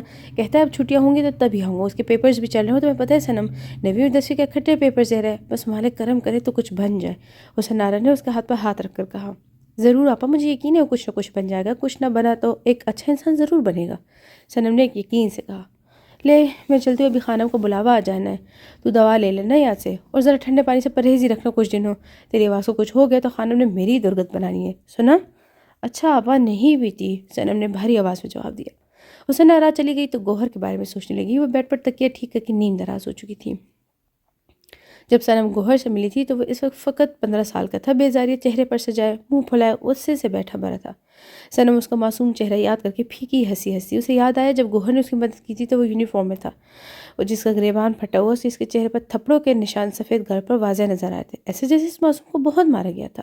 صنم کو اس پر بہت ترس آیا۔ اس کی یہ حالت دیکھ کر اس سے پوچھا، کون ہو تم؟ یہ لوگ تمہیں کیوں لائے ہیں یہاں؟ وہ ڈر کر اس کے پاس آ کر پوچھنے لگی۔ اس نے کس نفرت سے منہ دوسری طرف پھیر لیا تھا۔ بتاؤ کون ہو؟ اس نے ڈرتے ڈرتے اپنے سے 7 سال چھوٹے لڑکے سے پوچھا۔ طوائف کا بیٹا ہوں، وہ چیخ کر بولا۔ اس نے حیرت سے اس کی جانب دیکھا، وہ اسے گھور رہا تھا۔ وہ ڈر کر اس سے دور ہٹی، دوسری دیوار سے ٹیک لگا کر بیٹھ چکی اور رونے لگی۔ گوہر نے اس کی سسکیوں پر اس کی طرف دیکھا۔ گوہر خود بھی رو رہا تھا۔ اسے بچوں کی طرح اپنے بازو سے اپنی آنکھیں رگڑ ڈالی۔ میرا ننھا باڈی گارڈ، میری دعا کہ تم اپنے ہر خواب کو حقیقت میں ڈھال سکو۔ صنم خیال سے نکلی تو دل میں گوہر کے لیے دعا کی۔ اذلان زبردستی خان کو ساتھ ایک گاؤں کی سیر کو نکلا تھا تاکہ اس کا ماحول بدل سکے۔ اتنی کم عرصے میں تم کافی تبدیلیاں لائے ہو، سردار خان نے ارد گرد نظر دوڑاتے ہوئے کہا، جہاں پشت سکول ہاسپٹل اپنے آخری مراحل پر معلوم ہو رہے تھے۔ میں نے کچھ خاص نہیں کیا، یہ تو ان بیچاروں کا حق تھا جو میں نے انہیں دیا ہے، اذلان نے کھیتوں میں کام کرتے مزاروں کی طرف اشارہ کرتے ہوئے کہا۔ سردار خان نے دیکھا تو کھیتوں میں مزارے کام کرنے میں مصروف تھے، بہت محنت اور جانفشانی سے کام کر رہے تھے۔ جہاں سے بھی گزرتے لوگ رک کر انہیں سلام کرتے۔ اذلان سلام کا جواب دیتا، کچھ سے ان کے حال احوال بھی دریافت کر لیتا۔ سردار خان سب سے لاپرواہ چل رہا تھا، اذلان اس سے بہت پیچھے رہ گیا تھا۔ سردار خان نے باغ میں قدم رکھا، ہر طرف پھول اور پھلوں کے درخت پر اپنی رونائی دکھا رہے تھے۔ فطرت کے حسین منظر کو دیکھ کر کہیں کھو گیا۔ وہ بھاگ رہی ہے، کہہ کے لگا رہی، خوبصورت تتلیوں کو پکڑنے کی کوشش کری، مگر اس کے پکڑنے سے پہلے ہی وہ اڑ جاتی ہیں۔ وہ ان کے پیچھے بھاگتی جا رہی کہ اچانک وہ گر جاتی ہے۔ وہ بھاگ کر اس کے پاس جاتا ہے، اس کی ڈری ہوئی صورت دیکھ کر ہنسنے لگتی ہے۔ اس کو ہنستے دیکھ کر وہ بھی ہنسنے لگتا ہے کہ اس کے ارد گرد تتلیاں رقص کرنے لگتی ہیں۔ کہاں کھوئے ہوئے لالا؟ اذلان نے اس کے کندھے پر ہاتھ رکھ کر اسے مخاطب کیا۔ کہیں نہیں، چلو۔ وہ دونوں خاموشی سے آگے کی طرف بڑھنے لگے۔ اذلان اسے پرانی حویلی میں لے آیا۔ سلام بابا، اذلان نے گیٹ سے داخل ہوتے پرجوش انداز میں حسن صاحب کو متوجہ کیا جو پھولوں کو پانی دے رہے تھے۔ وعلیکم السلام۔ اذلان کو دیکھتے ان کے چہرے پر بھی خوشی آ چکی تھی۔ کیسے ہو بیٹا؟ انہوں نے اسے گلے لگا کر پوچھا۔ ٹھیک ہو بابا، آپ کیسے ہیں؟ الحمدللہ، اللہ کا کرم ہے، وہ اپنے مخصوص نرم لہجے بولے۔ ان سے ملے، یہاں کے بڑے سردار خان ہیں، میرے تایا زادے اور بہت اچھے دوست بھی، بھائی بھی ہیں۔ میں نے آپ سے ذکر کیا تھا نا ان کا؟ ہاں مجھے یاد ہے ان کے بارے میں۔ وعلیکم السلام بیٹا، حسن صاحب نے سلام میں پہل کی۔ اذلان کو تھوڑی سی شرمندہ ہوئی خان کے بیہیویئر سے۔ خان یہ ہماری مسجد کے امام، میں تمہیں بتایا تھا نا؟ ہاں یاد ہے۔ وہ ان کی طرف غور سے دیکھنے لگے۔ نورانی چہرہ، بڑھاپے سے ان کے چہرے پر تھوڑی سی جھریاں تھی مگر بھری لگ رہی تھی۔ شفاف ماتھا، سفید داڑھی جو ان کے چہرے پر بہت سج رہی تھی، گہری سبز آنکھیں جو دھوپ کی تمازے سے اور ڈارک لگ رہی تھی، سفید ہی کپڑوں میں ملبوس تھے۔ آئیں بیٹا اندر چلیں۔ وہ ان کو لے کر اندر کی طرف چل دیے تھے۔ اذلان اور حسن صاحب آپس میں باتیں کرنے لگے. خان کی طرف مسلسل دیکھ رہا تھا، شاید کسی کی پرچھائی تلاش کر رہا تھا. وہ آنکھیں کیسے بھول سکتا تھا؟ کیا بات ہے بیٹا، آپ ایسے کیوں دیکھ رہے ہیں؟ جی کچھ نہیں. ان کے سوال پر خان نے اذلان کو دیکھا. بابا یہ سوچ رہا ہوگا کہ آپ کی جوانی میں ہزاروں لڑکیاں پر فدا ہوئی ہوں گی. اذلان نے شرارت سے کہا. حسن صاحب بند ہونٹوں سے ہنسی. خان نے اذلان کو گھوری سے نوازا. ویسے بات تو سچے، ہزار کے دل دھڑکائے ہوں گے. اس نے دل میں کہا. اب ہمیں چلنا چاہیے اذلان. خان نے گھڑی پر وقت دیکھتے ہوئے کہا. ابھی تو آپ لوگ آئے ہیں، بیٹھے. شکریہ مولوی صاحب، پھر آئیں گے. اگر آپ بھی مجھے اذلان کی طرح بابا کہو گے تو مجھے اچھا لگے گا. اذلان جب مجھے بابا بولتا ہے تو دل کو سکون ملتا ہے. ان کی آنکھوں میں نمی سے آئی. اب آج پھر آپ کو اس کی یاد ستا رہی ہے نا؟ اذلان نے دھیمی آواز میں پوچھا. وہ نہیں جانتا تھا کہ وہ کسے یاد کرتے، مگر اذلان کو اندازہ ہو چکا تھا کہ کوئی اس کے دل کے بہت قریب ہے جس کی یاد میں دکھی رہتے مگر بظاہر وہ پرسکون لگتے ہیں. اسے بھولے ہی کب ہوں، انہوں نے اس سے بھی دھیمی آواز میں کہا. وہ اللہ کی ذات دے کر بھی آزماتا اور لے کر بھی. تم آزمائے جاؤ گے مال سے، اولاد سے، اور آزمائش کے لیے تو اللہ کسی کسی کو ہی چنتا ہے. شاید اس نے مجھے بھی اپنے آزمائش کے لیے چنا ہوگا. سردار خان کو ان کی باتوں میں دلچسپی ہونے لگی. میری اندر بے سکونی ہے، میں اس کو سمجھ نہیں پا رہا. خان کے لبوں سے اچانک سوال نکلا. اذلان نے اس کی جانب دیکھا اور سر جھکائے ہوا تھا، کہیں بے سکونی کا سبب اس کی آنکھیں عیاں نہ کر دے. اللہ کو یاد نہیں کرو گے تو بے سکونی تمہارے دل میں ڈیرے ڈال دے گی. اگر سکون چاہتے تو اللہ کو کثرت سے یاد کیا کرو. بے شک دلوں کا سکون اللہ کے ذکر میں ہے. حسن صاحب شیریں لہجے میں بات کرے تھے، ان کے لہجے میں ایک تاثیر تھی. نماز کو پابندی سے پڑھا کرو، اگر نماز میں دل بھی نہیں لگتا تب بھی پڑھا کرو. اللہ کے احسانات، ان کے رحمتوں کو یاد کیا کرو تو آپ کو دل خود بخود ہی نماز پڑھنے کو کرے گا. سردار خان نے ان کی بات غور سے سنی. خان بہرام خان آئے ہوئے، خان کے ساتھ ہی ہیں. شکور نے اذلان کو فون کر کے رازدارانہ انداز میں اس کو خبر دی. دوسری طرف اذلان نے بات سنتے ہی اپنی قمیض زیب تن کی اور بازو کے کف موڑتے مردان خانے کی طرف غصے سے جانے لگا. دونوں حویلیاں چونکہ ساتھ ساتھی تھی، اسے مردان خان دونوں حویلیوں کے درمیان میں تھا اور دونوں کے تصرف میں تھا. اذلان پردہ ہٹا کر اندر آئے تو بہرام اس کو دیکھ کر مسکراتے ہوئے کھڑا ہو چکا تھا. کیسے ہو؟ خان دور ہے مجھ سے. اس نے اس کے بڑے ہوئے ہار جھٹک دیے. اذلان خان گھر آئے مہمانوں کے ساتھ اب ایسے پیش آؤ گے؟ بہرام نے ہنستے ہوئے کہا. لالا اس خبیث کو گھر میں گھسنے ہی کیسے دیا تم نے؟ میرے دل کرے اس کا گلا دبا دوں. اذلان نے غصے سے اسے گلے سے پکڑا، مگر بہرام نے اسے خود سے بھینچ کر زور سے پکڑ لیا. میری جان ہے، اتنا غصہ اچھا نہیں. سردار خواہ جاتا تھا کہ بہرام خود ہی اس کو ٹھنڈا کر لے گا. تو خود تو آوارہ ہے ہی، مجھے اس میں کوئی شک نہیں، مگر لالا کو کیوں تو ان راہوں پہ لے کر جا رہا ہے؟ اذلان نے اسے خود سے دور ہٹاتے ہوئے کہا. تیرا لالا تو کل ہی پیدا ہوا ہے نا کاکا منا. میں اس کا ہاتھ پکڑ کر نہیں لے کے جاتا وہاں، یہ خود ہی مرا جاتا ہے وہاں جانے کے لیے. بہرام نے سارا الزام خان کے سر پر رکھ دیا. بہرام خان جھوٹ کی ملاوٹ ذرا کم ہی رکھو. سردار خان نے اس کو جھوٹ بولنے پر کہا. ہاں تو کوئی زبردستی تھوڑی نہ کرتا ہوں، میں ذکر کرتا ہوں تم چل پڑتے ہو. بہرام نے کان کھجاتے ہوئے کہا. بہت بے ایمان انسان ہے تو، کتنی آسانی سے سب کچھ میرے کھاتے میں ڈالتا جا رہا ہے. سردار خان نے اسے گھور کر کہا. اچھا خان چھوڑنا، اس دفعہ بھی تو چلنا میرے ساتھ. بہرام نے شرارت سے کہا، مگر یہ شرارت اسے مہنگی پڑ چکی تھی. اذلان نے اسے پیٹ میں گھونسا مارا اور غصے سے واپس پلٹنے لگا کہ بہرام نے درد سہتے اسے بد دعا دی. اللہ کرے بغیر عادت شادی شدہ ہی مر جائے تو. اتنے دور سے بھی گھر بلا کر پیٹا ہے تو سرداروں کے نام پر دھبا ہے. بہرام اونچی آواز میں دہائی دینے لگا. تم لوگ جو سرداروں کے ناموں کو چار چاند لگا رہے ہو نا، وہ تم لوگ کو ہی مبارک ہو. اذلان واپس آتا ہوا ان دونوں کے پاس ٹک گیا تھا. اذلان چلو، مجھے تو مینا کے جانے کا دکھ ہے جس کی یاد کو بھلانے کے لیے میں یہ سب کرتا ہوں. اپنے سردار نے کس بات کا غم دل کو لگا لیا جس سے اس کی حالت تو میرے حوالے سے بھی گئی گزری لگنے لگی ہے. بہرام جانے دے، مجھے کیا غم ہونا ہے. تو بتا دوسری شادی کب کر رہا ہے؟ سردار خان نے بات ٹال کر کسی اور کی طرف گھما دی. ہیں ایسے ہی گزرے گی اب تو؟ بہرام نے سر سانس لے کر کہا. کیا تم دونوں مجنوں کے جانشین ماحول کو اداس کرنے لگے؟ چھوڑو کوئی اور بات کرو. اذلان جانتا تھا کہ مینا کے ذکر پر بہرام نے اداس ہو جانا تھا. وہ اس سے بہت محبت کرتا تھا، بہت پاپڑ بیل کر اس نے مینا کو پایا تھا جو اس کے دشمن کی بہن تھی، مگر شادی کے 1 سال بعد بچے کی پیدائش پر اس کی ڈیتھ ہو چکی تھی. اس کی موت کے بعد اسے کوٹھے پر جانا شروع کر دیا، ورنہ وہ ایسے کاموں سے دور ہی رہتا تھا، مگر وہاں بھی صرف رقص دیکھنے اور گانا سننے کے لیے جایا کرتا تھا. اذلان یہ بات اچھے سے جانتا تھا، مگر اچھے دوست کی طرح وہ اسے برائی سے روکنا اپنا فرض سمجھتا تھا. زندگی عجیب رخ اختیار کر گئی تھی. چند پل لگے تھے اسے کسی کا اسیر ہونے میں اور وہ اپنے جذبوں سے آنکھیں چرانے لگا تھا. آنکھوں میں رت جگہ ٹھہر گئے تھے. دل کی ویرانی بستی کو ہونٹ اپنی جھوٹی مسکراہٹ کے پیچھے چھپا رہے تھے. پہلے تو خود ہی اپنے آپ کو جھوٹی تسلی دیتا کہ اس کو صرف اس سے ہمدردی ہو رہی ہے، اسے ایک بے قصور لڑکی کے ساتھ غلط کیا، مگر جب اس کی پراب آنکھیں اس کے خیالات میں آتی تو اسے لگتا وہ بہت اداس سی، اسے کچھ کہہ رہی ہے، وہ خوش نہیں ہے کسی کے دکھ میں. کمرے میں مدھم سی آواز گونج رہی تھی. دشت تنہائی میں ہے جہاں جہاں لرزائے تیری آواز کے سائے تیرے ہونٹوں کے سراب. دشت تنہائی میں دوری کے خس و خاک تلے کھل رہے ہیں تیرے پہلو کے سمن اور گلاب.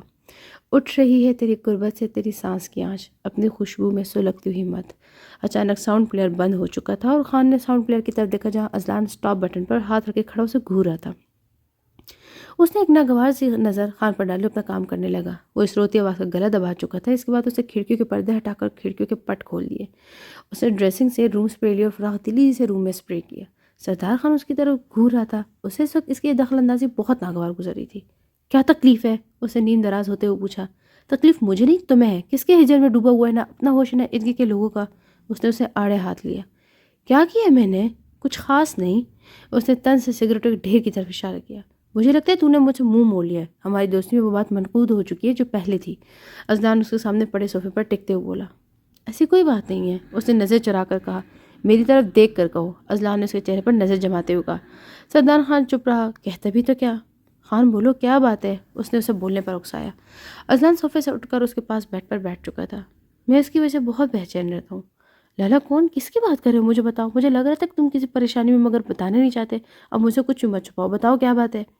اذلان نے اس کے ہاتھ پر ہاتھ رکھ کر اپنے ہونے کا احساس دلاتے ہوئے پوچھا۔ میں نے اس کے ساتھ بہت غلط کر دیا۔ اس نے کہا کہ مجھے بد دعا نہیں دے گی، مگر اس کی بد دعا مجھے لگ چکی ہے، اسی لیے تو مجھے سکون سے رہنے نہیں دیتی۔ ہر وقت میرے تخیل میں رہتی، مجھے کسی لمحے سکون میسر نہیں آتا۔ اس کے خیال میرے پیچھا کرتے، کتنے عرصے سے میں سکون سے نہیں سو پایا۔ ادھر میری آنکھوں میں دیکھو۔ اس نے اپنی آنکھیں اذلان کی آنکھوں کے سامنے کی۔ تمہیں ان میں شرمندگی، ندامت، پشیمانی نظر آ رہی ہے نا؟ اذلان خاموشی سے اس کو دیکھ رہا تھا۔ بتاؤ نا، میری آنکھوں میں یہ علامتیں ہیں نا، تو پھر کیوں مجھے سکون نہیں مل رہا؟ کیوں؟ وہ اس کے ہاتھوں پر سر ٹکا کر رو دیا۔ اذلان نے آج پہلی بار اس کو روتے ہوئے دیکھا تھا۔ لالا کون ہے وہ؟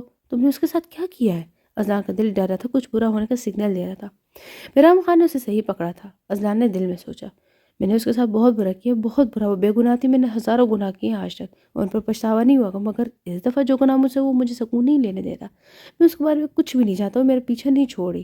سردار خان کی آنکھوں میں ندامت واضح نظر آ رہی تھی۔ خان نے اسے ساری بات بتا دی تھی۔ اذلان منہ کھولے اس کو دیکھ رہا تھا۔ میں جاؤں گا اس کے پاس، اذلان نے اسے دلاسا دیا۔ کیسے جاؤ گے اس کے پاس؟ میں خود نہیں جانتا کہ وہ کہاں ہے، بہت ڈھونڈا مگر ملی ہی نہیں۔ ہر پل میرے حواسوں پر سوار رہی تھی، مجھے لگتا ہے میں پاگل ہو جاؤں گا۔ اسے سر ہاتھوں پر گرا، بہت الجھا ہوا لگ رہا تھا۔ دونوں کی شادی کی ڈیٹ فکس ہونے کے بعد حویلی میں تیاریاں شروع ہو چکی تھی۔ رامین اور نایاب بھی اب زیادہ تر ادھر ہی پائی جاتی تھی۔ اگر وہ گھر آ بھی جاتی تو ان کے گھر کا سب افراد کا کھانا ادھر ہی بنتا تھا۔ اس دن کے بعد بسمہ بھول کے بھی اذلان کے سامنے نہیں آئی تھی۔ اگر اسے معلوم ہوتا کہ وہ آیا تو اپنے کمرے مقید ہو کر رہ جاتی۔ اذلان کی اس دن کی حرکت پر اسے رہ کر غصہ آنے لگتا۔ اس کا دل کرتا اگر وہ سامنے ہوتا تو اسے گولی سے اڑا دے۔ آپا کیا کر رہی ہیں؟ رامین نے اس کو سوچوں سے نکالا۔ کچھ خاص نہیں، تم بتاؤ کوئی کام تھا؟ اسے رامین کے آنے کی وجہ پوچھی۔ ہمارے ساتھ علیزہ اور پریشی کے بری پیک کروانے میں ہماری مدد ہی کر دیں، کب سے ہم اکیلی کھپ رہی ہیں۔ رامین نے منہ پھلا کر کہا۔ بڑی اماں اور چھوٹی اماں کدھر ہیں؟ بسمہ نے حیرت سے پوچھا، ورنہ وہ کیسے نکمیوں کے ہاتھ اتنا بڑا کام سونپ کر جاتی؟ وہ تو بازار گئی ہے، کہہ کر گئی تھی کہ آپ کو بول لوں۔ میں نے سوچا آپ کو رہنے دیتی ہوں، ہم خود ہی کر لیتے، مگر ہم سے نہیں ہو پا رہی، آپ چلے ہمارے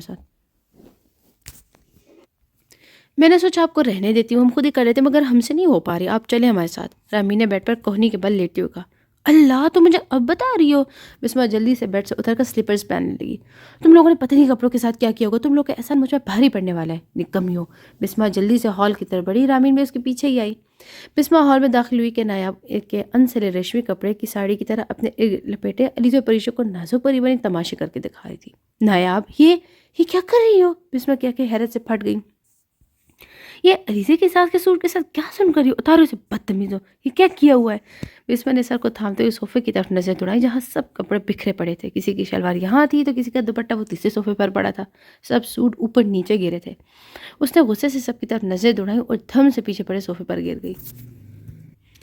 نایاب نے جلدی سے اپنے گرد لپیٹے کپڑے کو اتارا اور خاموشی سے کھسک گئی۔ علیزہ اور پریشی نے بھی اس کی تکلیف کی دبے پاؤں فرار ہو گئی۔ آپا سوری، مجھے نہیں پتا تھا، یہ دیکھیں میں تو 4 جوڑے پیک کیے ہیں، یہ سب ان 3 نے بکھیرے ہیں۔ رامین نے صفائی دی۔ اماں نے کہا میرے ذمہ لگایا تھا، کم از کم مجھے بتا تو دیتی، جانتی ہو نا پھر سے اماں نے مجھ پر برسنا ہے۔ بسمہ نے ان کی طرف دیکھا۔ میں اماں کو بتا دوں گی کہ غلطی میری ہے، رامین نے شرمندگی سے کہا۔ کوئی بات نہیں، تم نے تو میرے ساتھ بھلائی کی تھی، چلو ان کے آنے سے پہلے ہم دونوں مل کر لیتے ہیں۔ اس کو شرمندہ دیکھ کر بسمہ نے بات کور کی۔ ان تینوں کو تو میں چھوڑوں گی نہیں، دیکھنا تم شیطان کی نانیاں۔ سچی آپا، اسی لیے آپ کو بلا کر لائی تھی، میرے قابو سے باہر تھی وہ۔ رامین نے ان کی شرارتوں کے بارے میں بتایا۔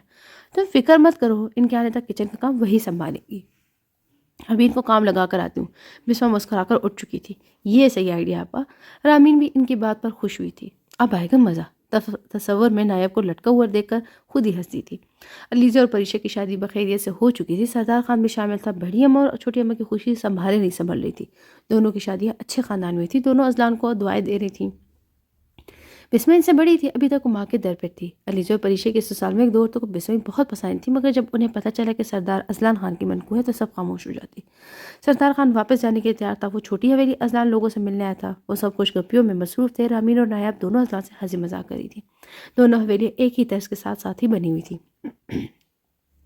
دونوں گھروں میں کوئی فرق نہیں تھا۔ فرق تھا تو اس بات کے کہ اذلان اس کے بابا کی بدولت گھر کا ماحول فرحت بخش تھا۔ ارباز خان پڑھے لکھے باشعور انسان تھے۔ انہوں نے آغا جان کی مخالفت کے باوجود اپنی دونوں بیٹیوں کی تعلیم دلوائی۔ اذلان نے بھی اپنی بہنوں کا بہت ساتھ دیا۔ وہ ان سے بہت محبت بھی کرتا تھا، ان سے چھوٹے چھوٹے مسئلے پر ڈسکشن بھی کرتا تھا۔ ارباز خان اکثر اس کی اس حرکت سے مسکرا دیتے کہ کیا تم ان سے مشورے کرتے ہو، حالانکہ فیصلہ سارا تمہارا ہی ہوتا ہے؟ بابا اسی لیے ان سے یہ چھوٹی موٹی بات کر لیتا ہوں کہ وہ یہ نہ سوچے اس کی ان گھر میں کوئی اہمیت نہیں ہے۔ سردار خان ہال کے دروازے پر کھڑا انہیں دیکھ رہا تھا کہ اعتماد سے اس کی بہنیں اس سے بات کر رہی تھیں۔ لالا، رامین نے سردار خان کو دیکھا تو اٹھ کھڑی ہوئی۔ نایاب نے بھی اس کی تقلید کی۔ سلام لالا۔ دونوں نے باری باری سلام کیا۔ سردار خان نے سلام کا جواب دیا، ان کے سر پر ہاتھ رکھا۔ اسے یاد آیا کہ اسے کبھی بھی اس طرح اپنی بہنوں کے سر پر ہاتھ نہیں رکھا تھا۔ بسمہ اس سے 2 سال بڑی تھی، مگر وہ کس طرح اس سے ڈرتی تھی۔ اس سب سے ڈرپوک تو امی تھی، مگر وہ سب سے نہ ڈرنے لگی۔ اذلان نے بھی اٹھ کر اس کو خوش آمدید کہا۔ لالا آئے نہ بیٹھیں، نایاب نے کہا۔ سردار خان اور اذلان دونوں بیٹھ گئے، جبکہ وہ دونوں کچن میں اس کے لیے چائے کا انتظام کرنے لگی۔ چاچا جان کہاں ہیں؟ خان نے پوچھا۔ وہ شہر گئے، انہیں کچھ کام تھا اس لیے۔ اچھا بتاؤ، طبیعت کیسی ہے تیری؟ اذلان نے پوچھا۔ ویسے ہی ہوں۔ اذلان نے اسے دکھ سے دیکھا۔ وہ دونوں باتیں کر رہے تھے کہ رامین اور نایاب ان کے کچھ کھانے کے لیے آئے۔ لالا آپ اتنے عرصے بعد کیوں آئے ہیں؟ آپ تو ایسے جیسے امریکہ میں بیٹھے تھے جہاں سے آپ کو آنا مشکل تھا۔ زمین نے منہ بنا کر پوچھا۔ سردار خان اس کی بات پر مسکرا دیا۔ کب اتنا عرصہ ہوا؟ بس 1 سال بعد ہی تو آیا ہوں۔ بس، اس نے بس کو کھینچ کر کہا۔ آپ کو پتہ ہے بڑی اماں کتنا روتی ہیں آپ کے جانے کے بعد؟ پریشور اور علیزہ کی شرارتوں سے پھر بھی آپ کو کچھ بلکہ بھول جاتی ہیں، مگر اب تو وہ بھی چلی گئی ہیں۔ بسمہ آپا، ان کو تو پوچھے ہی مت، بجائے جو اپنی زبان سے ایک لفظ بھی فالتو نکال دیں۔ اگر ان کی آواز سنی ہو تو ان کے سامنے رامین بجو کو بٹھا دے، پھر آپ انہیں چرپ کرواتے رہیں گے پر وہ نہ ہوں گی۔ نایاب اپنی باتونی عادت سے مجبور بولتی چلی جاتی، وہ سب بس ایک طوطا نما لڑکی کو سن رہے تھے۔ بسمہ کے نام پر اذلان نے ایک سرسری سی نظر خان پر ڈالی۔ وہ نایاب کی طرف متوجہ تھا۔ بس تم میری اور آپا کی دوستی سے جلتی رہنا، تمہاری سکھیاں تو اگلے گھر چلی گئی نا، اب تم اکیلی رہ گئی اس لیے ایسی باتیں کر رہی ہو۔ رامین نے ناک چڑھا کر کہا۔ اذلان لالا دیکھ رہے ہیں آپ؟ اس نے اذلان کو گھسیٹا۔ رامین میری گڑیا کو ایسا مت کہو، وہ تو ایسے ہی کہہ رہی، کیوں گڑیا؟ آخر میں اسے نایاب کی طرف دیکھ کر کہا۔ نایاب اذلان کی طرف داری پر خوش ہو چکی تھی۔ رامین تم نایاب کو لے کر بڑی حویلی چلی جاؤ، میں اور لالا ایک کام سے جا رہے ہیں۔ اذلان کی بات پر سردار نے حیران ہو کر اس کی طرف دیکھا۔ جی لالا، وہ دونوں کہہ کر چلی گئیں۔ اذلان کی والدہ کی ڈیتھ ہو چکی تھی۔ وہ دونوں باپ بیٹے کو جب بھی کہیں جانا ہوتا تو ان دونوں کو بڑی حویلی چھوڑاتے تھے۔ تو مجھے کہاں لے کر جانے والا ہے؟ میں لیٹ ہو رہا ہوں، ابھی مجھے شہر کے لیے بھی نکلنا ہے، تو جانتا ہے کتنا لمبا سفر ہے؟ سردار خان نے گھڑی پر ٹائم دیکھتے ہوئے کہا۔ تو ابھی شہر نہیں جائے گا؟ ابھی دن ہی کتنے ہوئے تجھے یہاں آئے ہوئے؟ اذلان نے چڑھ کر کہا۔ میں واپس جانا چاہتا ہوں، سردار خان نے پرسوچ انداز میں کہا۔ تو ابھی نہیں جا رہا؟ چل بابا کے ساتھ چلتے ہیں۔ اذلان نے کہا اور ساتھ خود بھی کھڑا ہو کر اس کا ہاتھ پکڑ کر کھڑا کیا۔ اذلان خان ہر بات پر ضد مت کیا کرو، ضروری نہیں کہ ہر بار تمہاری بات مانی جائے، خان نے جھنجھلاہٹ بھرے انداز میں کہا۔ یہ اذلان سے محبت ہی تھی جس کی وجہ سے سردار خان اس کی بات مان جاتا، اس کو وہ کبھی بھی کسی بات کا انکار نہیں کر سکتا تھا۔ دونوں کی دوستی بہت مضبوط تھی۔ اذلان نے اس کی بات کو ایک کان سے سن کر دوسرے سے نکال دیا، اس کو کھینچتا ہوا لے چکا تھا۔ آغا صاحب کی 2 اولادیں تھیں، شہباز خان اور ارباز خان۔ سب سے بڑے شہباز خان اور اس سے چھوٹے ارباز خان۔ شہباز خان بالکل آغا جان کی طبیعت رکھتے تھے، بہت ہی جابر اور سخت گیر سردار تھے، مگر ان دونوں کے برعکس ارباز خان نرم طبیعت اور سب کو برابر سمجھنے والے تھے۔ شہباز خان اتنے پڑھے لکھے نہیں تھے، جبکہ ارباز خان پڑھے لکھے اور باشعور تھے۔ شہباز خان نے 2 شادیاں کی تھی۔ بڑی اماں جن سے ان کی 3 اولادیں تھیں، سب سے بڑی بسمہ، اس کے بعد سردار خان جو بسمہ سے 2 سال چھوٹا تھا، اس کے بعد امینہ تھی جو سردار خان سے 4 سال چھوٹی تھی۔ شہباز خان کی دوسری بیوی یعنی چھوٹی اماں، ان سے شہباز خان کی 2 اولادیں تھیں۔ بڑی علیزہ سے 1 سال چھوٹے پریشہ، دونوں سوتنے صلہ سے رہتی تھی، رسموں کی جکڑی لڑ کر کرتی بھی تو کیا، یہاں پر تیرا میرا نہیں تھا، دونوں کو برابر ہی سمجھا جاتا۔ ارباز خان ان کے 3 بچے تھے، سب سے بڑا اذلان خان جو سردار خان سے 1 سال چھوٹا تھا، جبکہ بسمہ سے 3 سال، اس کے بعد رامین تھی، اذلان سے 3 سال چھوٹی۔ امینہ اور رامین ہم عمر تھی۔ رامین کا نکاح اپنے خالہ زاد شازر سے ہو چکا تھا، اس کی اب رخصتی ہونے والی تھی۔ ارباز خان کی آخری اولاد لاڈلی بیٹی نایاب جو رامین سے 4 سال بعد دنیا میں تھی، مگر اس کی پیدائش پر ارباز خان کی بیوی زندگی سے ہاتھوں بیٹھی تھی۔ رامین گھرداری سنبھالنے میں تو سمجھدار تھی، مگر دوسرے معاملوں میں ڈرپوک اور جلد بیوقوف بن جانے والی تھی، جبکہ نایاب نڈر اور شرارتی طبیعت کی تھی۔ سردار خان ہائر اسٹڈیز کے لیے انگلینڈ میں تھا۔ وہ اذلان اور بسمہ کی شادی پر موجود نہیں تھا اور نہ ہی اسے کسی بات کا علم تھا۔ گھر میں سے کسی نے اسے بارے میں کچھ بھی نہیں بتایا تھا۔ خوش تھا تو اس بات پر کہ بسمہ کو اچھا ہمسفر مل رہا ہے۔ اسے عمروں کے فرق سے کوئی حیرت نہیں ہوئی تھی، کیونکہ یہ اس کے لیے وہاں کے لوگوں کے لیے عام سی بات تھی۔ وہ اپنی روایت کو اچھے سے جانتا تھا۔ جب اسے واپس اپنے ملک آنا تھا تو اس کے 1 ہفتے پہلے اس کو امینہ کے بھاگ جانے کی خبر ملی۔ وہ ایک بھی لمحہ ضائع کیے بغیر واپس آ چکا تھا اور آتے ہی اپنے خاص آدمی کو اسے ڈھونڈنے میں لگا رہا۔ مگر اس کا کہیں بھی کوئی پتہ نہیں چل سکا۔ وہ شہر میں مقیم ہو گیا، وہاں پر اپنا کاروبار شروع کیا، ساتھ ساتھ اس کو بھی ڈھونڈنے کی کوشش ترک نہیں کی تھی۔ اس کی کوشش سے امینہ جس لڑکی کے ساتھ بھاگی تھی وہ تو نہیں ملا، مگر اس کے گھر کا ایڈریس مل چکا تھا، ساری انفارمیشن سردار خان کو مل چکی تھی، جس کے پیش نظر اس کی ایک ہی بہن تھی جس کو اغوا کروانے کا پلان بنایا تاکہ سارے شاہ کو بل سے نکالا جائے۔ اس نے کچھ بھی غلط کرنے کا نہیں سوچا تھا، مگر ان کے انتقام کا شکار کوئی بے گناہ ہو گئی۔ آج ازلان اور بسمہ کے نکاح کو 7 سال گزر چکے تھے۔ سردار خان بھی کسی کے فراق میں اتنے سالوں سے جل رہا تھا، اس کے بارے میں کچھ بھی جانے بغیر کہ کون تھی، کیا نام تھا، بس اس کے دکھ سے لبریز آنکھیں وہ کبھی بھی نہیں بھول پایا تھا۔ سردار خان بڑی اماں کے کمرے میں موجود تھا۔ میری خواہش ہے کہ مرنے سے پہلے میں تمہاری خوشی دیکھ لوں۔ اماں کیسی باتیں کر رہی ہیں آپ کی عمر دراز ہو، زندگی کا کوئی بھروسہ نہیں ہے خان، انہوں نے لمبی سانس بھر کر کہا۔ ازلان بہت اچھا بچہ ہے، ہر ایک سے محبت کرنے والا، میں اس کی بہت شکر گزار ہوں کہ اس نے علیزہ اور پریشہ کے لیے بہت اچھا فیصلہ کیا۔ ماشاءاللہ دونوں بہت خوش ہیں۔ خان تو ازلان سے بات کر کب تک وہ لٹکا کر ہمیں رکھے گا؟ اپنے جیتے جی بسمہ اور تمہیں اپنے اپنے گھروں میں آباد ہوتے دیکھنا چاہتی ہوں۔ کچھ ماہ بعد ارباز لالا نے ارامین کی رخصتی کا سوچا ہے، اس کی بھی رخصتی ہو جائے گی۔ علیزہ اور پریشہ بھی اس سے چھوٹی ہیں، وہ بھی اپنے گھروں کی ہو گئی ہیں۔ اب تو ازلان سے بات کر اب کوئی حتمی فیصلہ کرے، اب میں تمہاری خوشی بھی دیکھنا چاہتی ہوں۔ اس دفعہ تو ایسے نہیں جائے گا، تو شادی کر کے ہی جائے گا۔ اپنی عمر دیکھ، 28 کا ہو چکا ہے۔ اماں میں شادی نہیں کرنا چاہتا۔ کیوں؟ کیا ساری عمر ایسے گزار دے گا؟ کیا یہ ضروری ہے کہ تینوں اولادوں کے دکھ دیکھوں؟ ان دونوں کے دکھ تو دیکھ چکے ہیں، اب تو ایسا نہ کر، مان جا میری بات، جیتے جی دیکھنے دے مجھے یہ خوشی، مت محروم کر مجھے اس خوشی سے۔ بڑی اماں دکھ سے بولتی ہوئی رو ہی تو پڑی تھی۔ ایک تو آپ اماؤں کا رونا نا سب سے خطرناک ہوتا ہے، اپنی بات منوا کر ہی رہتی ہیں۔ اس نے اپنی بات میں نیم رضامندگی دے دی تھی، اس نے ماں کا منہ ٹھیک کرنے کے لیے ایسا کہا، وہ انہیں ناراض کر کے نہیں جانا چاہتا تھا۔ اس نے اپنے ہاتھوں کی لکیروں کو دیکھا، اگر وہ میرے نصیب ہوئی تو مجھے ضرور ملے گی، اس نے دل میں کہا۔ میں نے ارباز خان سے نایاب کے رشتے کی بات کی ہے، انہوں نے سوچ کر بتانے کو کہا، مجھے امید ہے وہ لوگ انکار نہیں کریں گے۔ بڑی اماں نے اس کی نیم رضامندگی پاتے خوش سے کہا، اماں نایاب؟ سردار خان کے منہ سے حیرت سے اس کا نام نکلا۔ وہ مجھ سے چھوٹی، میں کیسے اس سے شادی کر سکتا ہوں؟ میرے لیے بہنوں جیسی ہے۔ اس نے حیرانگی سے کہا، حیرت خان، جب بسمہ کا نکاح اپنے سے چھوٹی عمر کے لڑکے سے ہو سکتا ہے، امینہ کی شادی 70 سال بڈھے سے ہو سکتی ہے، تو تیری 8 سال چھوٹی لڑکی سے شادی کیوں نہیں ہو سکتی؟ انہوں نے طنز کیا۔ اماں اس کا نام میرے سامنے مت لیا کرے، مر گئی وہ ہمارے لیے۔ تو امینہ کے نام پر غضبناک ہو کر بولا، آپ کو جو مناسب لگے کیجیے، مگر مجھے اجازت دیجیے، اب میں مزید یہاں نہیں رکنا چاہتا۔ آپ کو اگر وہاں سے مثبت جواب ملا تو بلا لیجیے گا، آ جاؤں گا۔ وہ بڑی اماں کے آگے جھکا۔ بڑی اماں اب سمجھ چکی تھی اب کسی صورت بھی نہیں رکے گا۔ انہوں نے اس کے سر پر ہاتھ پھیر کر دعا دی۔ سردار خان کمرے سے نکل رہا تھا کہ اس کے سامنے بسمہ سے ہو گیا۔ سلام لالا۔ اس نے سلام کیا۔ وہ ایک پل کے رکا، اس نے بسمہ کو دیکھ کر فیصلہ لیا۔ اس نے اس کے سر پر شفقت سے ہاتھ رکھا اور باہر کی جانب نکلتا چلا گیا۔ بسمہ نے حیرت سے سردار خان کو دیکھا، مگر وہ منظر سے ہٹ چکا تھا۔ سردار خان بسمہ سے 2 سال چھوٹا تھا، مگر اس کا رعب اتنا تھا کہ بسمہ بھی اس سے ڈرتی تھی، اسے لالا ہی کہتی تھی۔ اس نے سر جھٹکا اور بڑی اماں کے کمرے کی طرف بڑھ چکی تھی۔ کیسے ہو میری جان؟ بہرام خان نے اس کو گلے لگاتے ہوئے پوچھا۔ تمہیں کیسے پتا کہ میں آنے والا ہوں؟ خان نے اس کے سوال کا جواب دیے بغیر اپنا سوال کیا۔ وہ ابھی گاؤں سے ہی گھر آیا تھا۔ ہم اپنے دوستوں دشمن کے بارے میں ساری انفارمیشن رکھتے ہیں جناب، بہرام نے بیٹھتے ہوئے ٹانگ پر ٹانگ چڑھا کر کہا۔ شکورے چائے پانی کا بندوبست کرو، خان نے شکورے کو حکم دیا۔ نہیں، اس کی ضرورت نہیں، میں تمہارے آنے سے پہلے ان تمام مشاغل سے دل بہلا چکا ہوں۔ ازلان کیسا ہے؟ بہرام نے سگریٹ جلاتے ہوئے پوچھا۔ اچھا ہے، اس نے سگریٹ خان کی طرف بڑھایا جسے اس نے تھام کر ایک کش لیا۔ کھانا چلے گا؟ کہاں؟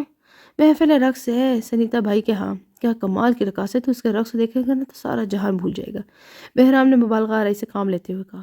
چلے جائیں گے؟ سردار خان نے حامی بھری۔ جانا کب ہے؟ خان نے پوچھا۔ 10 بجے جائیں گے، ابھی تو ریسٹ کرنا چاہتا ہے تو کر لے، میں بھی 1-2 کام نمٹا کر آ جاؤں گا تب تک، بہرام نے کہا۔ ٹھیک ہے، جیسے تو مناسب سمجھے، سردار خان نے لمبا کش لے کر کہا۔ چل پھر بعد میں ملتے ہیں۔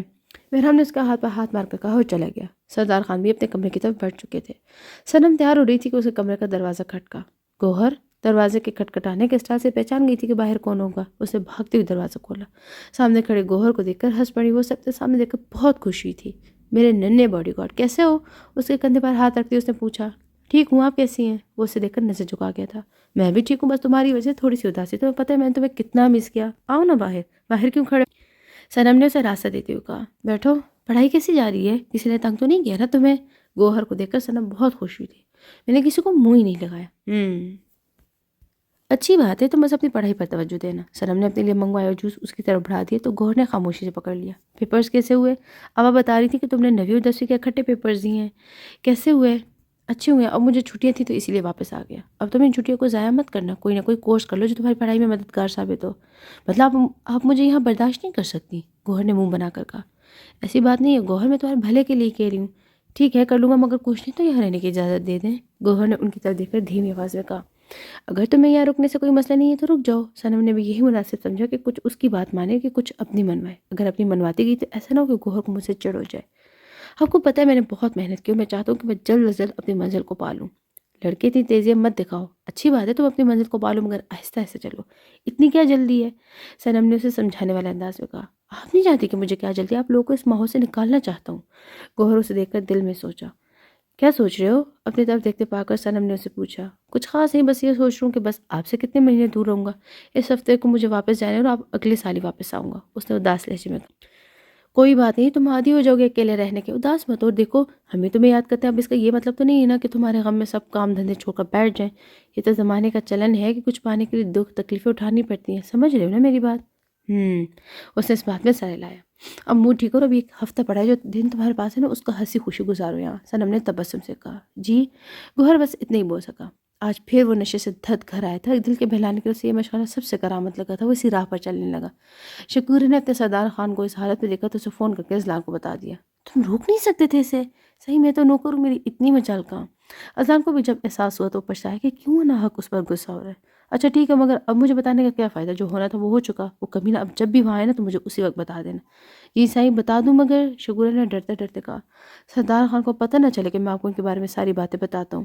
تم فکر مت کرو، اذلان نے کہا اور فون بند کر دیا۔ ایک دفعہ یہ بہرام خان میرے ہتھے چڑھ جانا ہے، اس کا ایسا حال کروں گا کہ یاد رکھے گا، اس دفعہ تو بالکل بھی نہیں بخشوں گا اسے۔ اذلان خود سے بڑبڑایا۔ صحیح گھر سے فون تھا، شکور نے کھانے کی ٹیبل پر کھانا رکھتے ہوئے سردار خان کو بتایا۔ نمبر ملاؤ گھر کا۔ سردار خان نے ہاتھ صاف کرتے ہوئے کہا۔ یہ لے سائیں، شکور نے بل جانے پر فون اس کی طرف بڑھاتے ہوئے کہا۔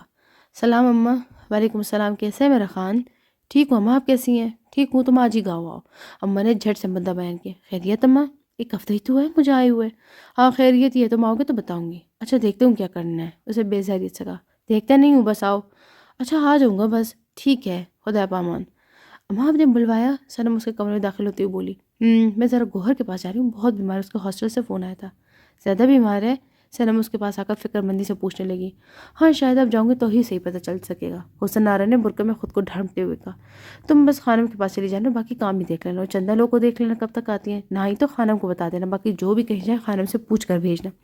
حسن آرا نے جس مقصد کے لیے بلایا تھا وہ بات کی۔ ٹھیک ہے، اور کچھ نہیں، بس میں چلتی ہوں، خانم سے میں نے اجازت لے لی تھی، تم بس اپنا دھیان رکھنا۔ حسن آرا نے پیار سے اس کی ٹوری چھو کر محبت سے کہا، اور نقاب کی پلی چہرے پر پھینک کر چلی گئی تھی۔ اللہ گوہر کو کچھ نہ ہو، ٹھیک ہو جائے بس، صنم نے دل میں دعا کی۔ یار بے وفا کیسے ہو؟ اذلان ٹی وی دیکھتے چونک گیا۔ ٹھیک ہوں لالا، آپ کیسے ہیں، کب آئے ہیں؟ وہ اٹھ کر اس سے بغل گیر ہوا۔ اسے خان کے ایک ہفتے بعد آنے پر حیرانی ہوئی۔ الحمدللہ، آدھا گھنٹہ پہلے، سردار خان نے جواب دیا۔ سلام لالا، نایاب جو اذلان کے چائے بنا کر لائی تھی، سردار خان کو وہاں موجود دیکھ کر اس سے بھی حیرت ہوئی۔ وعلیکم السلام، کیسی ہے ہماری گڑیا؟ خان نے اس کے سر پر شفقت سے ہاتھ رکھ کر پوچھا۔ ٹھیک لالا، آپ نے میری بات مان لی؟ کون سی بات؟ خان نے ناسمجھی سے پوچھا۔ گھر جلدی چکر لگانے والی، وہ کھلکھلا کر بولی۔ میری گڑیا نے کہا تھا میں کیسے بات ٹال سکتا تھا؟ خان نے اسے خوش کرنے کے لیے کہا۔ شکریہ لالا، بیٹھے نا، میں آپ کے لیے کوئی چائے لاتی ہوں، میں نے خود بنائی ہے۔ ضرور لے آؤ، نایاب میرے روم میں ہی لے آنا۔ لالا جائے روم میں چلتے ہیں، اسے نایاب کو کہا، پھر خان سے مخاطب ہوا۔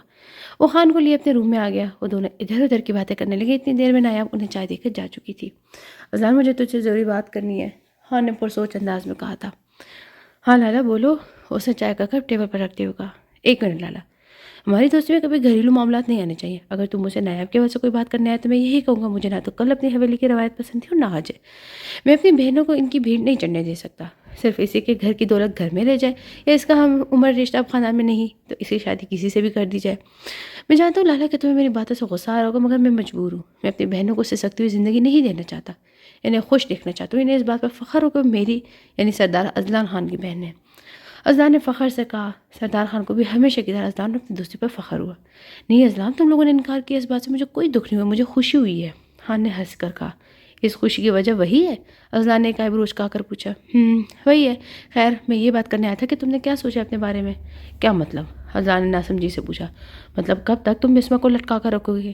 اذلان میں دو ٹوک سیدھی بات کروں گا، تم دونوں کے نکاح کو 7 سال گزر چکے ہیں، میں یہ بات جانتا ہوں کہ آغا جان نے تمہارے ساتھ زبردستی کی ہے، لڑائی تمہاری اور آغا جان کی تھی، اور اس لڑائی میں ہر طرف سے خسارہ بسمہ کے ساری مقدر میں آیا۔ اس کا کیا قصور ہے؟ تم اسے اپنے ساتھ رخصت نہیں کروانا چاہتے، کوئی بات نہیں، تم اسے چھوڑ کر اپنی مرضی سے زندگی گزار سکتے ہو، میں وعدہ کرتا ہوں کہ تمہیں اس فیصلے پر کوئی کچھ نہیں کہے گا۔ خان نے بہت سخت دل بن کر اپنی بات مکمل کی، ورنہ وہی جانتا تھا کہ کس اذیت سے بول رہا ہے۔ ازلان نے حیرت سے اسے دیکھا. تیری حیرانگی بجائے ہے تم یہ سوچ رہے ہو کہ اچانک میرے دل میں بہن کے لیے ہمدردی کیوں جاگ اٹھی، یا شاید یہ سوچوں کہ انکار کا بدلہ لینے آ لگا ہوں. تو ان سب باتوں کو دل سے نکال دو. مجھے اس بات کا احساس دیر سے ہوا، مگر خیر اتنی بھی دیر نہیں ہوئی. سردار خان نے تھکی سانس خارج. تیرا جو بھی فیصلہ ہوگا مجھے قبول ہے. میں تیرے ہر فیصلے کی قدر کروں گا اور یہ فیصلہ ہماری دوستی کو خراب نہیں ہونے دے گا. میں تجھے یقین دلاتا ہوں. اس نے ازلان کے ہاتھ پر اپنا ہاتھ رکھ کر اسے یقین دلایا. تو انہیں چھوڑ سکتا ہے.